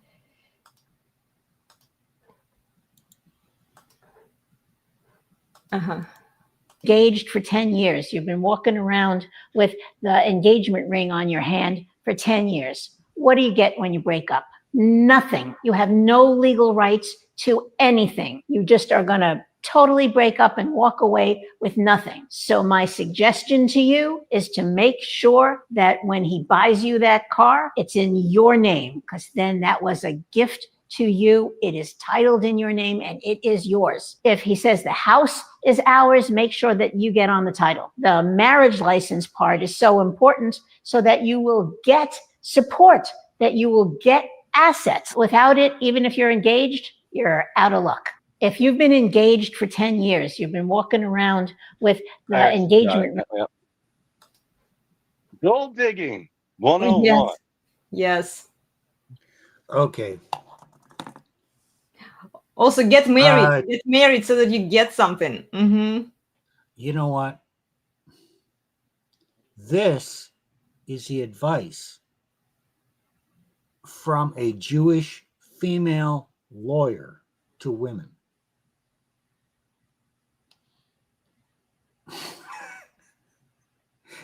Make of it what you will. Is there anyone less likely for me to take the advice from? I don't like lawyers. I don't take advice from women.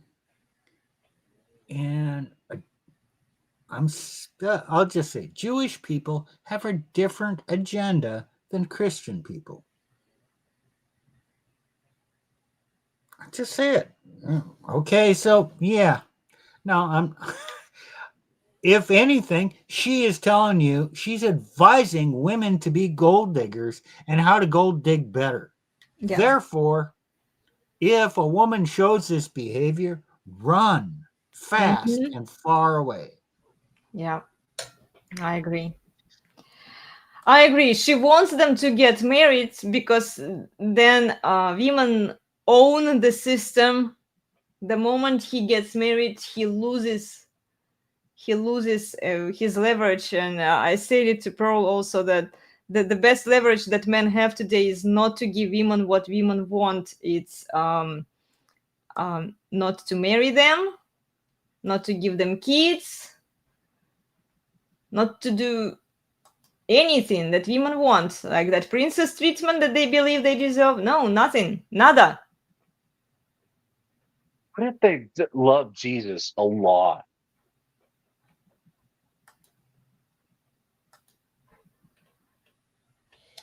You're the pastor, Nick. You answer that. Oh man. But there's so many young ladies in the church that guys won't ever approach them anymore. They're just, gosh, man, all these red pill guys have black pilled them on marriage and kids, and somehow we got to get them back on the plantation or repopulate the West with Christians. Guys, you're being baited and switched. They're trying to make this mission. They don't give a absolute shit about you. You are just a freaking number to them for their agenda, and they might be getting some funding in the background that you don't know about because they recognize the problem, but they will not actually fix the dang problem, which is the gynocentrism we live in, especially in the system of our government and its laws and legal system, especially in the family courts where men are marital raped or rape, whatever you want to call it, where they take half your crap, if not more. They take your kids. You might get lucky to get visitation, and you pay for it. You may be destitute, living out of the back of your car. Hey, and if you can't make the payments, your ass could be in jail. You could lose your right to vote, lose your right to have a firearm, lose your right to drive because of a bad woman that screwed you over. Yeah. But hey, they're just risks in life. They're just risks in life, guys. We're in such poor shape demographically. We just need more kids. So trust me, bro, just wife her up. We don't have time to change the marriage laws and make them right. We'll get to that eventually. But it's important for you to just go wife her up. And trust me, bro, we'll get to those marriage laws in the future. Yeah, right. Pinky square, Okay, guys, right? preview for Wednesday. Preview for Wednesday. This is a preview for Wednesday. Awesome. Yes, I'm looking forward to Wednesday. Join us, guys, on the Resurgence of Sanity. I'll be definitely watching that live stream, guys. You're going to talk about Simps, right? We're going to talk about exactly what I said. Awesome. Okay, let's watch two more with her and then we are done. Okay, these ones I want to show them to you because they are evil, I think. Okay, let's do it. So here are the red flag in marriage. Red flags to watch out for in marriage. You are not seeing your spouse's credit cards. You do not know how much they're racking up in debt. Red flags to watch out for in marriage. You are not seeing Oh, your spouse's credit cards. well, this could actually be applied to men to check on their wives' credit card before they choose to wipe them up. It could go both ways. So it's not the worst one that she did. Okay, I think I might have shown you.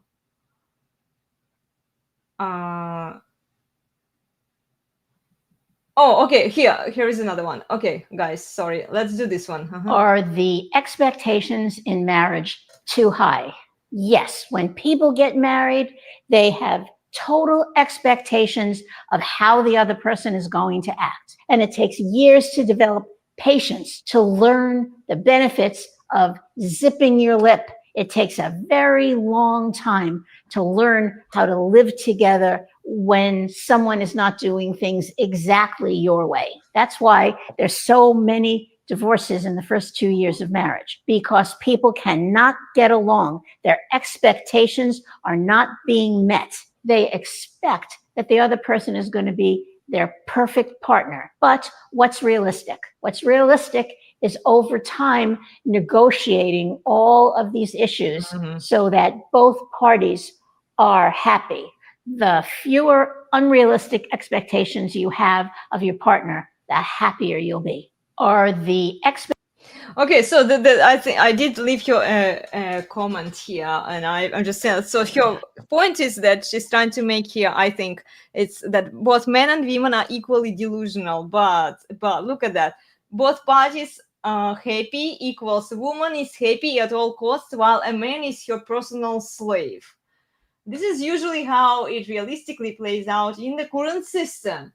What you call unrealistic for both parties is bare minimum standards for men, bare minimum standards for women, and very delusional expectations women have for men.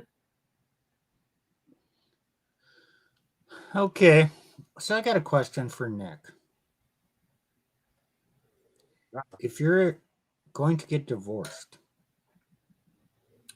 are you better off hiring a male lawyer who has maybe some sympathy for male issues and what you're going through, or at least pretends to, or a nasty feminist lawyer who typically goes against men? Which one should you hire to represent you? Depends. Mm-hmm. They'll throw the court off if you're accused of being a misogynist to have female lawyers. And the nasty female lawyer knows all the tricks. Yes. My husband And actually. she's mercenary enough that when she's representing you, she wants to win at all costs. Women always want to win at all costs. Yeah. So I think you might be better off hiring the nasty feminist lawyer who takes men to the cleaners on a daily basis. Well, it's for Weekly, women. monthly basis. Because if she's representing you, she knows the tricks and she can deflect them. Yeah. My husband actually, when he was divorcing his ex-wife, he hired a female lawyer. And then she had her own lawyer, and he had to buy her out. But yeah, like some women lawyers, I'm not saying that they are bad at what they do, because like Steve mentioned, they know all of the tricks and they want to win at all costs. But it's like, okay, they indirectly benefit from men first wifing up this horse so that then they can divorce these women and pay these lawyers the money. This is how they make their money. Family courts are not based on facts. It's just they have a procedure, and men are fucked. Yeah, and so men are you're fucked. trying to minimize the amount of damage that can happen. You're not going to win as a man. Yeah. Because you You're not don't gonna have win. the power. The power belongs to the woman. You gave that away the day you got married. Yes. Okay, here is the last one. Let's do it, guys. Here they are talking about prenuptial agreements, actually. So let's listen to this. Legal to include a cheating clause in a prenup. Like, you cheat, I get the house, the car, and the good blender. You know who it is? Justin Timberlake's wife. She had a cheating clause because she thought that he was going to be cheating and he had a reputation for cheating. She put I think for $500,000. That's how much it would cost. Well, I've put many different cheating clauses into prenups as well. You know, I've always talked to people and said, if you're concerned up front that your spouse is going to cheat, you shouldn't be getting married. Is it legal to include a cheating clause in a prenup? Okay, so here they also say that if you're concerned that your spouse is going to cheat, if men are concerned, for example, that because men hold access control to relationship, right? They give up their rights by wifing up this horse. So when they are concerned that a woman is going to cheat on them, then don't get married, because you're supposed to trust your woman blindly, right? This is kind of what they are implying. And then I did leave them a comment here, and then somebody called me a home wrecker. So I said that lawyers working hard to convince people to get married by including all kinds of clauses into a prenuptial agreement. Gentlemen, don't get married. It ain't worth it in the current system. And then somebody wrote here, home wrecker detected.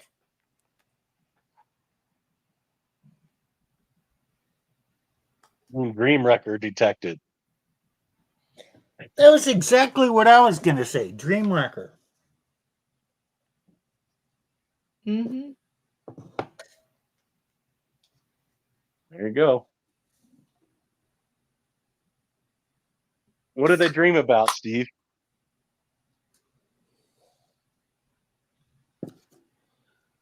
Oh, it's kind of the Cinderella fantasy. Their knight is going to come along, and he's going to search for her.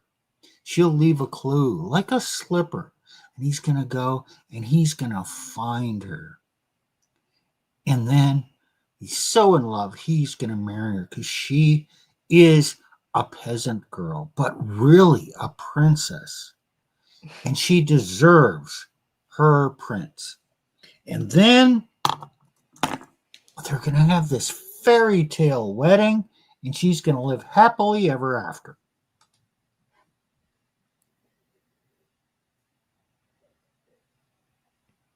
Yeah, pretty much. You know what? All the fantasy is up to and including the wedding, and then it's all happily ever after.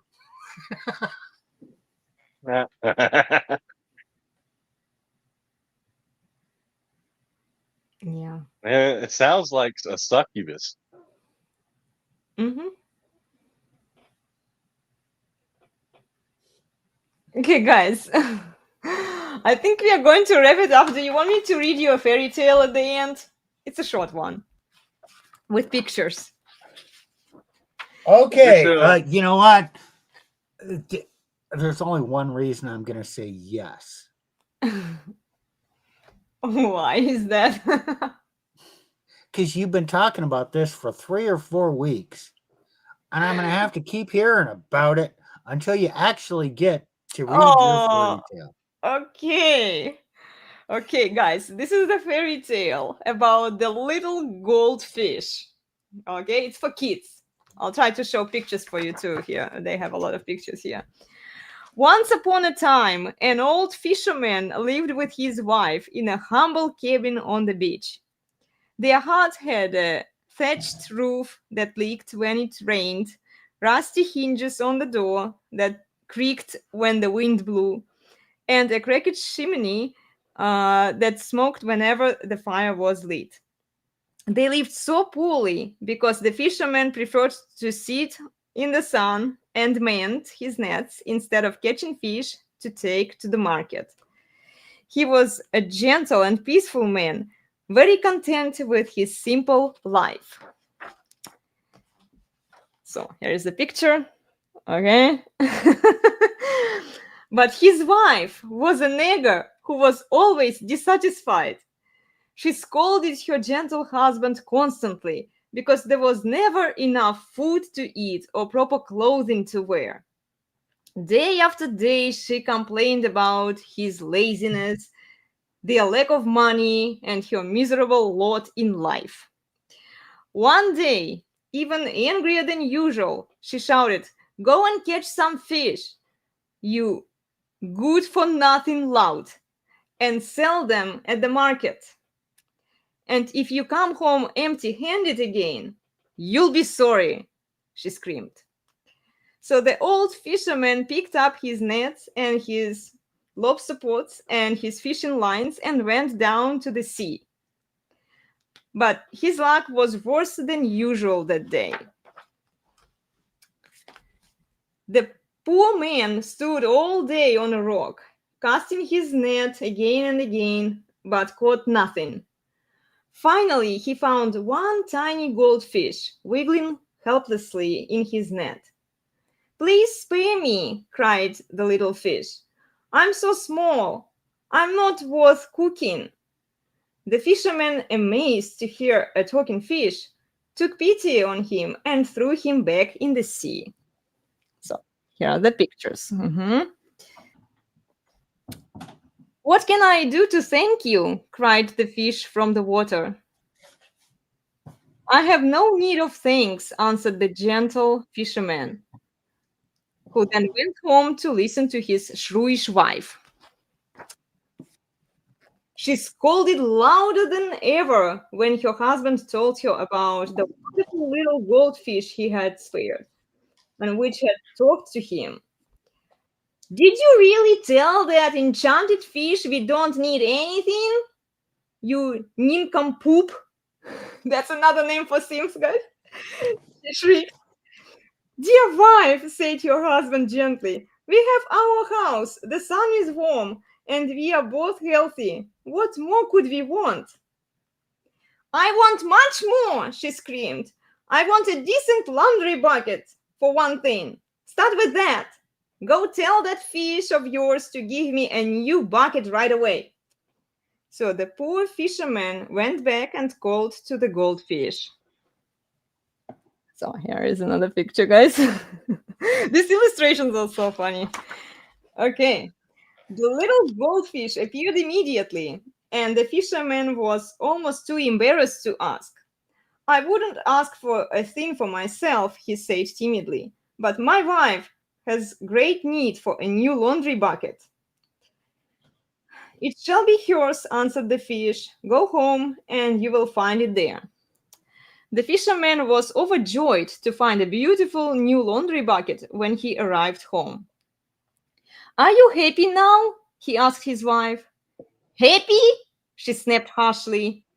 "Just because I have a new bucket? Is it the best you can do?" "But you asked for it," the husband replied. "Yes," she said bitterly, "but I'd rather have a new house. Go back and tell your fish we must have a new house." So here is the picture. Can you see the illustrations? Yeah. Okay. Once again, the poor man called the magic goldfish. "I wouldn't ask for a thing for myself," he began again, much embarrassed, "but my poor wife would dearly love a new house." "Go home," replied the fish, "and you will find it waiting you." The fisherman couldn't believe his eyes when he opened his gate. Instead of his battered little cabin with its leaky roof and rusty hinges, there stood a beautiful new house with a real chimney, a fine roof, and a shiny new bell at the door. So, oh, you zoomed it. Thank you, guys. Okay, so you guys can see the pictures.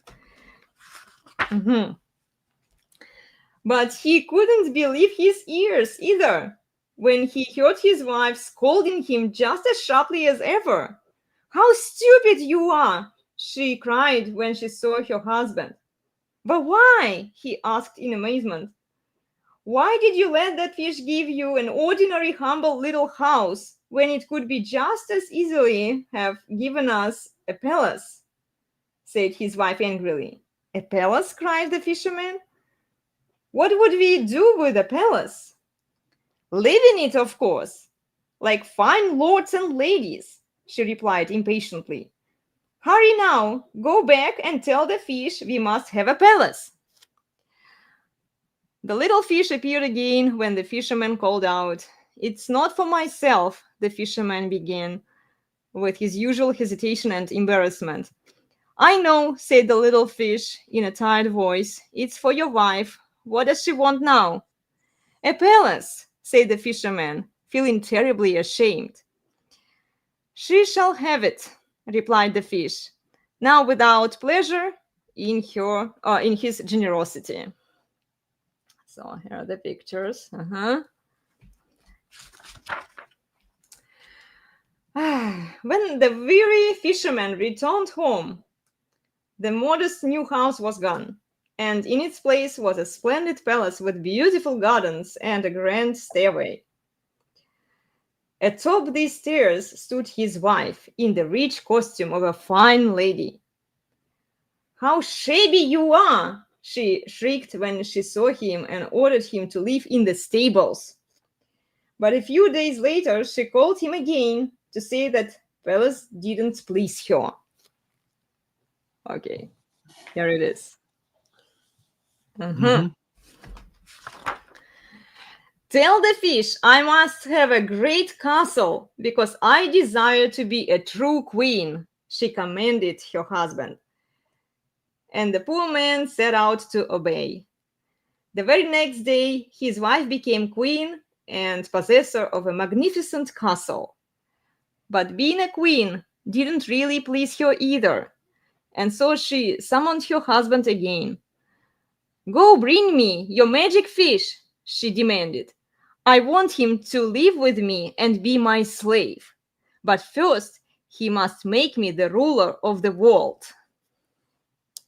So here you go.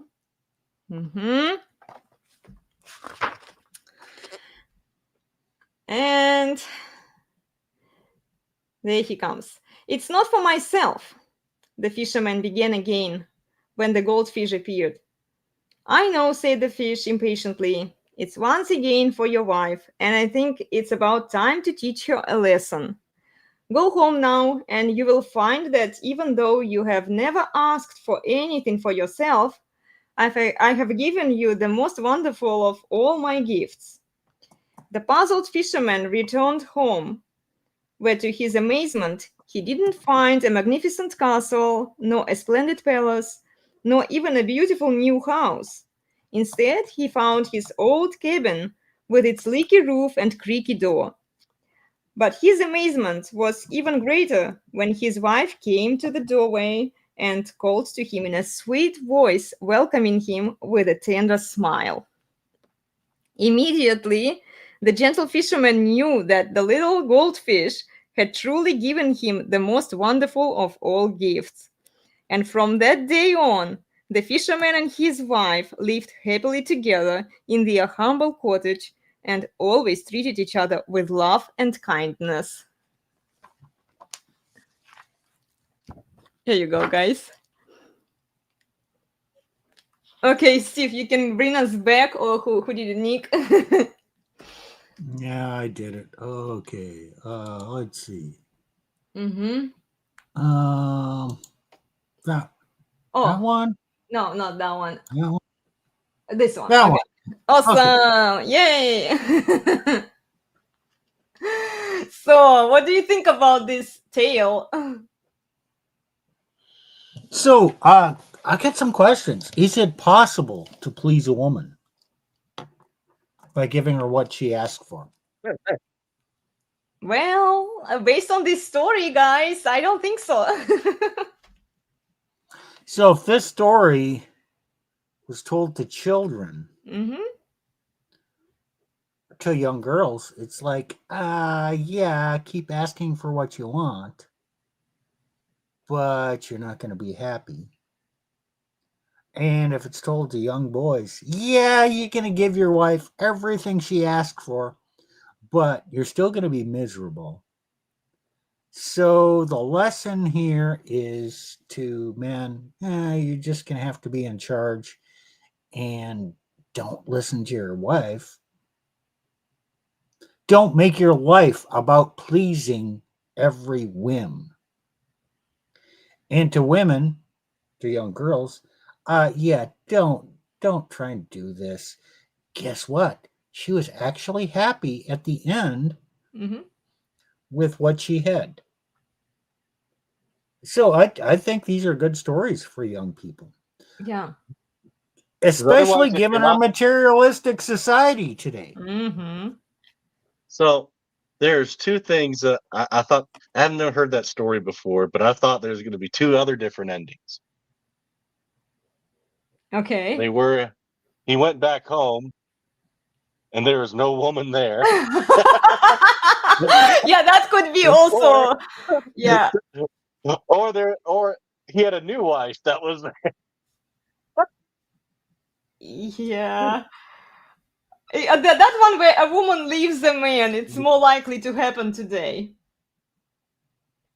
He doesn't give her what she wants. He doesn't give her that princess treatment that she believes she deserves, the things that she wants from him, then out she goes. I just wrote this, Elena. There are three rings in marriage. The ring, her ring, and suffering. What is the suffering? You don't know what suffering is? What is it? Suffering? Suffering ring. Okay, it's an abbreviation. Okay. Yeah. It's a play on words. Suffering. Herring and suffering. Yeah. Well, would you agree, Nick? Oh, yeah. Yeah. Well, anyway, guys, we had a lot of fun today. We will try to do occasionally these live streams where we talk about different videos that I'm going to share with you and that you send to me. Some of them will be included in these live streams once in a while. We are not going to do it all the time. And then I also want to get into some of these fairy tales, you know. I think it would be a good idea. So yeah, I have a lot of fairy tales for us, also in Russian and different translations. They didn't translate some of these fairy tales precisely into the Russian language. They were trying to adjust them to the Russian population, you know. So yeah, we might talk about fairy tales more. Anyway, guys, we already know what you are going to talk about on Wednesday. So join the Resurgence of Sanity, guys, on Wednesday at 5:45 p.m. Pacific. Okay. And okay, Nick, what's the general title for Wednesday? Wednesday, yeah.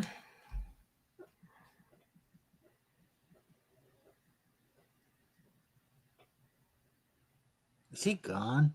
I don't know. Isn't it something about magic dirt? Oh, magic dirt, yes. Okay, the general thing, talking about magic dirt, according to Plutarch. And it's about just wiping up these women for the demographic change or demographic preservation of the West. If you do the right thing, then the outcome will be great. Pay no attention to the secular world. Just do the right thing according to what people tell you to do, and it will all work out for you.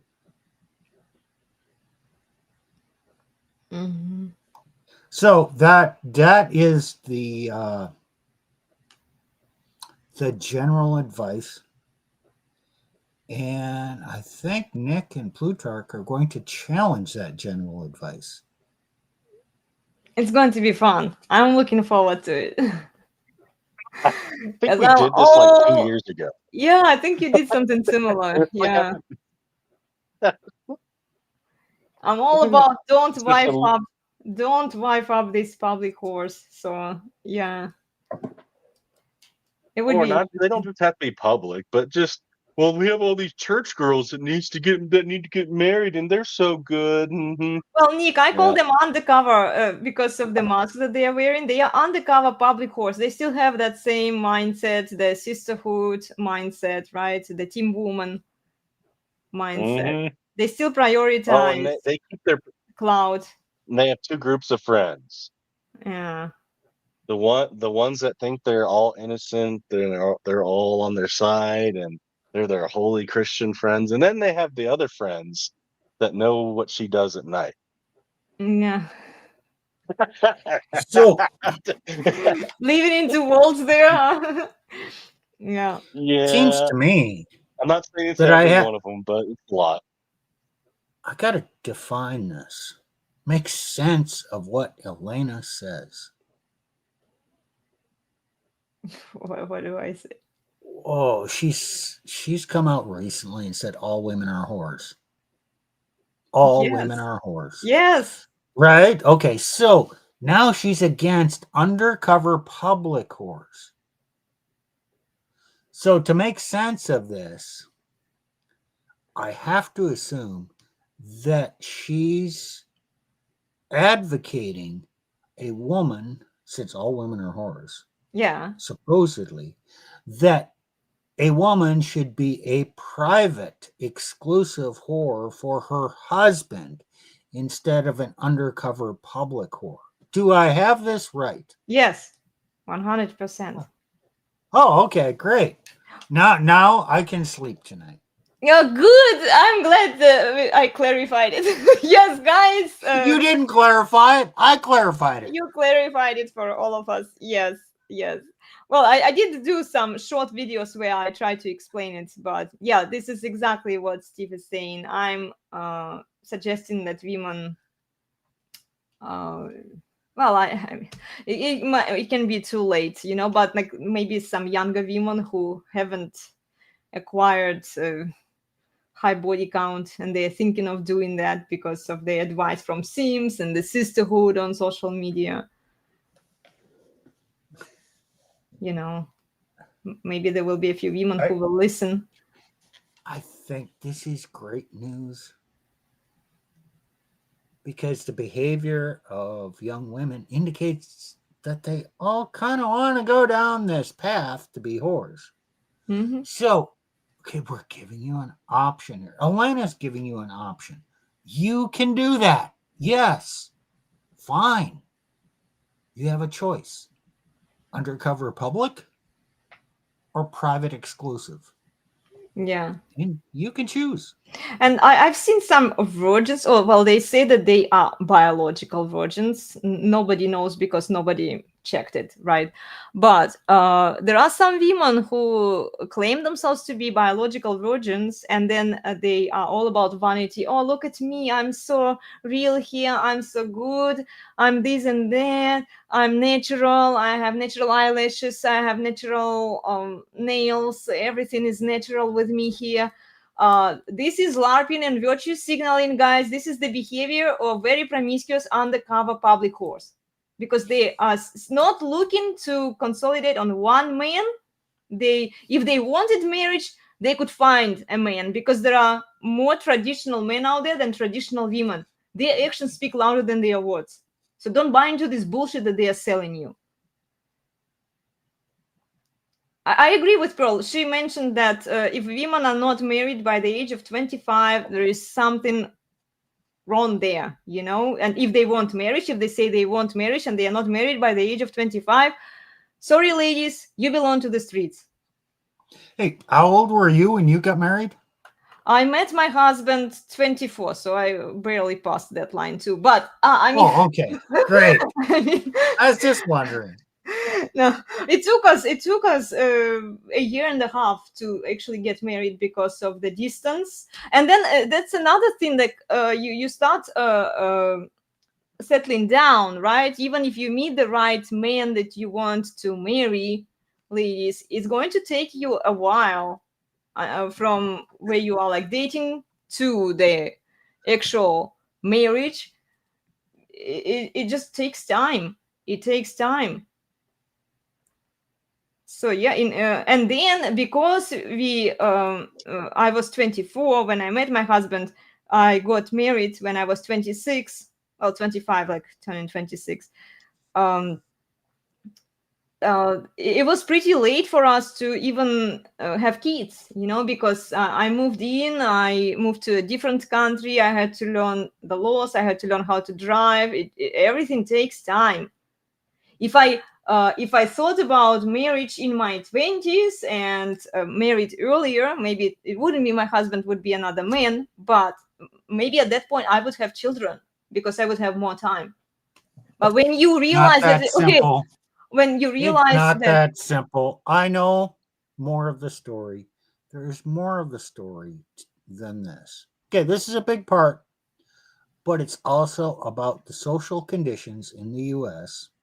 It's about the marriage laws, and it's about the attitudes of the older generation and how their attitude of passing down wealth, legacy, future. And I'm not blaming anybody. I'm not laying blame here. I'm just saying the conditions in our world are not promoting people to have children.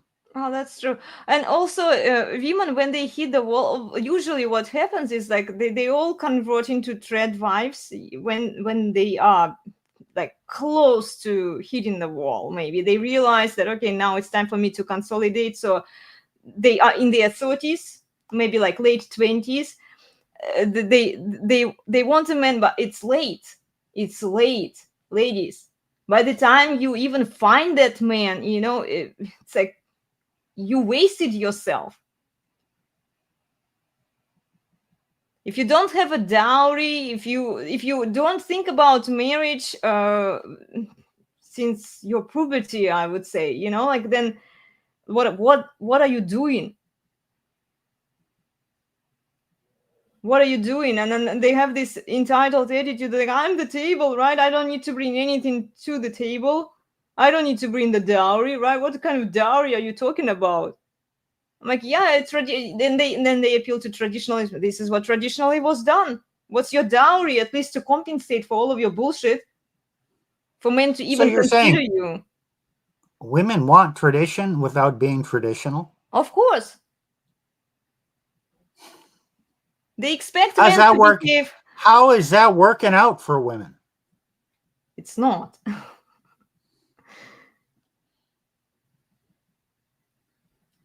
It's not, because they are not who they claim to be.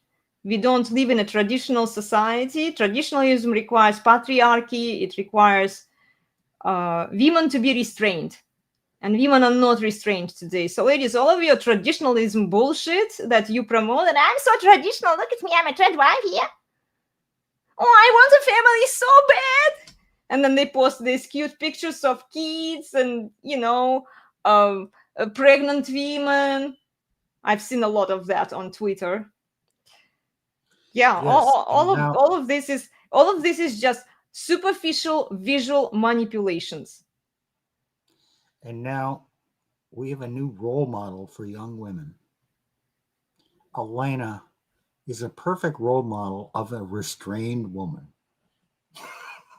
Yeah, okay. I wouldn't go that far. I'm not perfect, guys. my husband can tell you that. But No, okay, let me explain. I think she's a good woman. I think she's a good wife. And my point is, a restrained woman with her husband still can go out there and have fun and create drama and speak her mind and all that. And she doesn't seem to be chained to a stove or anything. So this idea, this imagination that if you get married to a dominant man who actually asserts authority over you, oh, your life is going to be hell. Yeah. But maybe not. Maybe Elena is a model for what you could have, because it doesn't seem to me that her life is that miserable.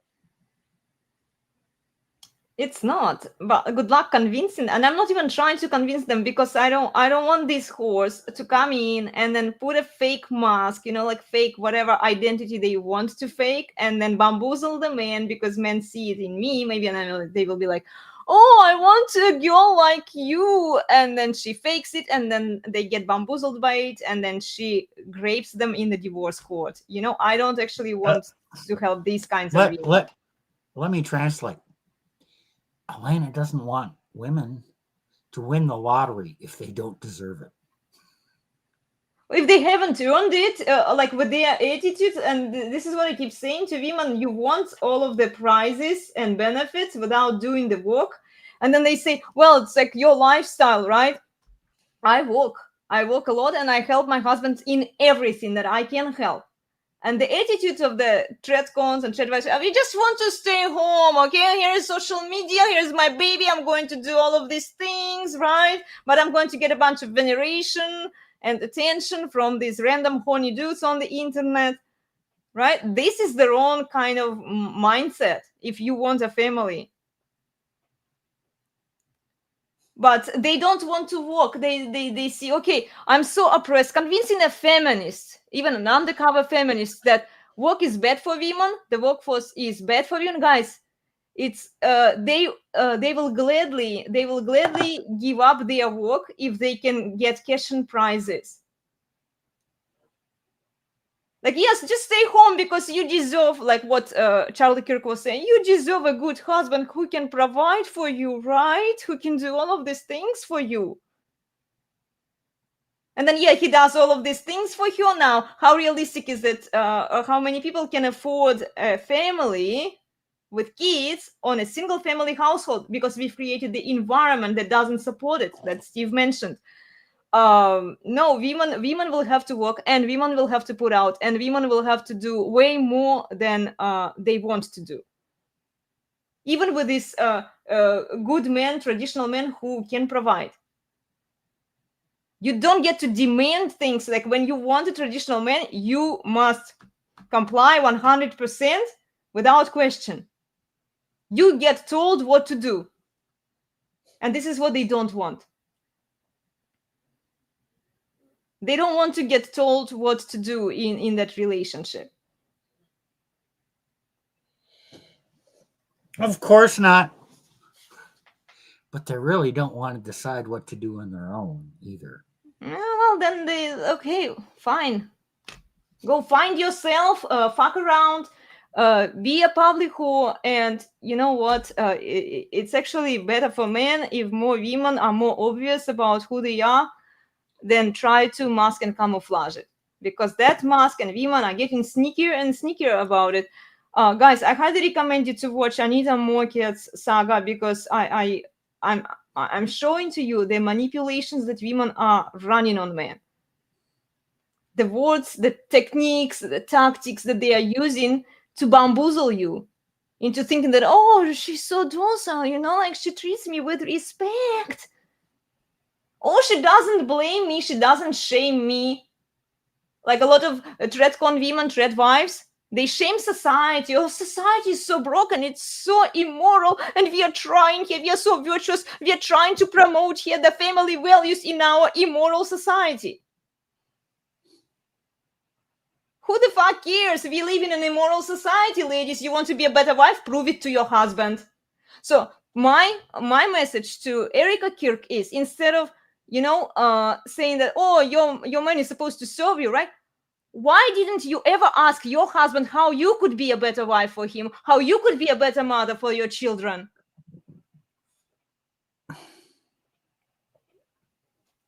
Okay, we need to bring this to a close. I did kind of know wound up.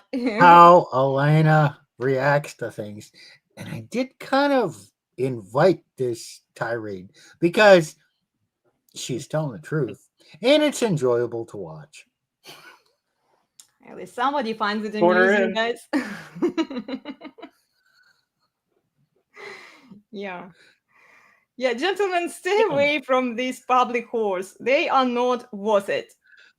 They're not worth the traditional man. They want the traditional man because it benefits them, but they are not worth it. They belong to the streets. Until the laws change, until the marriage and divorce laws change, there is no point for men to even consider marriage. The least women can do now, maybe offer a high dowry, and the crazier you are, ladies, the more dowry you'll have to offer. But even then, it's Okay. not a guarantee. Okay, let me just say this. Men, by their actions right now, have leverage. Yes. They are refusing to marry. Mhm. And we are headed into some kind of economic decline. Mhm. Maybe sooner, maybe later, but don't back down. Because you have the leverage. You have the power. The men who refuse to marry in mass have the power. Yes. Hold the power and say, you want me to change? Change the law. fucking laws. Yes. And don't give up the power until the laws change. Yes. Yeah, and don't buy into their promises. We will fix it. No, you first fix it, then we'll talk. So, yeah, Nick, any final thoughts? You've been quiet there. No, I'm just well, look, dude, lawyers and simps, don't simp, don't buy the bullshit, be about your own mission, don't ruin your peace for an unworthy woman. Mhm. If you don't think it's worth getting married under these conditions, then don't. You're under no obligation before God Yeah. to sign up for these conditions, because this is not actual marriage conditions. In fact, the conditions we have right now is what early in the 20th century Americans didn't even consider what the Soviet Union was doing as actual marriage, but some sort of abomination or concubine. Mhm. And we're actually, I think, worse than that here. But I wonder why we can't apply the same standard we had for communist Soviet Russia in the early 20th century for what we have today. This Yeah. is not marriage, what you have today. It is a perversion. And you're under no obligation to sign yourself up for a perversion. Should you get married if you have sexual temptations? Yes, but don't be hoodwinked and think that you're actually getting marriage. It might have the name, but really none of its substance. Yeah, it's aesthetics over function. It's not functionally marriage, but on the paper, it looks like it is. Now, Yeah. we could do a full stream on what Nick just said. Mm-hmm. Mm-hmm. We don't have time for that. If you want that, let us know. We probably will touch on that at some point, probably on the resurgence. Yeah. Yeah, that would be Or good. we could do it here too. I don't know. No, we can. Yeah. We can revisit some of the topics because sometimes I have more questions when I watch your live streams, and then like let's dive in. We could do a deep subject like that on Elena's stream. Kind of has a slightly different audience than our stream. Mm-hmm. Is modern marriage real?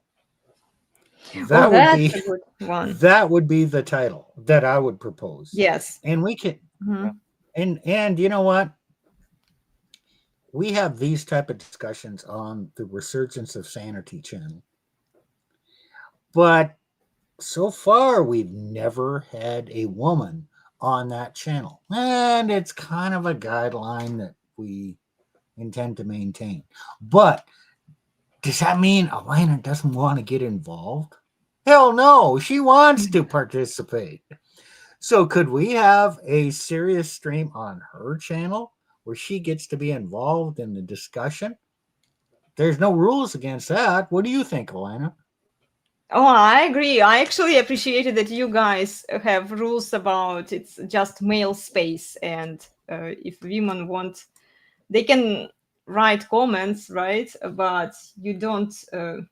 You keep it to the man. And the problem with a lot of platforms, I think, is that they're just giving women too much power, too much attention. When in reality, women only create problems and drama for men to solve. They bring the eyeballs, if that's what you want, but they can't actually fix anything. They don't solve problems. They only create problems.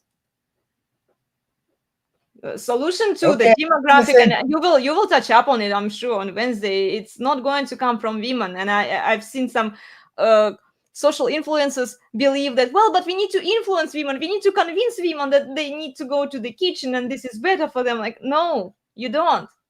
And that's the thing. You don't matter. You don't solve anything here. The solution comes from men refusing these public wars and not giving up their frame until the laws change. Women will have to be forced externally to behave in a certain way. It's not going to be through like, okay, let's just venerate these mothers. Guys, we did it. And I did a video on it. We did it in the former USSR. It didn't work. Because if it worked there, Russian demographics chart would look different. It would be better than it is. It's not going to work here for the same reasons. It will only increase the birth rate temporarily for a short time, while these women who seek attention and veneration get their attention, their promised veneration, but then their kids will be neglected, and then the birth rates will decline even further because the kids of these neglected mothers, these neglected kids by their mothers, they will not want to have their own kids. Right. So yeah, it's not going to solve the problem. Giving women attention, giving women anything that women want, kids, marriage, princess treatment, anything, is not, it's creating more problems for our society. It's not solving the problem. So yeah. Well, anyway, guys, let me share with you the schedule here. And I did write a recent article on my Substack about peace, actually. And I wonder what you guys think about it, because Steve brought it up that men want peace. And I think that we've covered it earlier also, that women by themselves can't bring men peace. The women who promise you peace, guys, they are lying to you, okay? And then, yeah, join us for interesting discussions like this on Saturdays at 9:15 a.m. Pacific, then for regular workouts from Mondays to Fridays and Sundays, and then join me for my piano practice on Sundays. I actually moved it to 10:15 a.m. so that I also work on the guitar, the violin, and piano. And then subscribe to the Resurgence of Sanity YouTube channel. Join them on Wednesdays at 5:45 p.m. Pacific.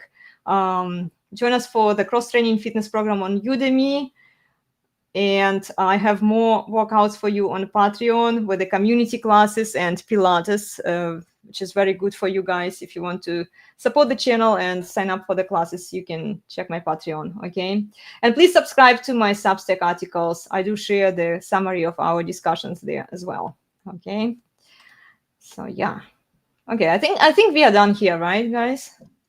Yep. Yeah, awesome. Well, thank you so much for joining us. Remember to please like, share, and subscribe. It helps the channel a lot. Thank you, Tacticus, for your comments. And we'll see you all next time. Okay, we'll see you on Wednesday. Bye. Bye. Elena's Barre, the best place on the internet, the very best by far.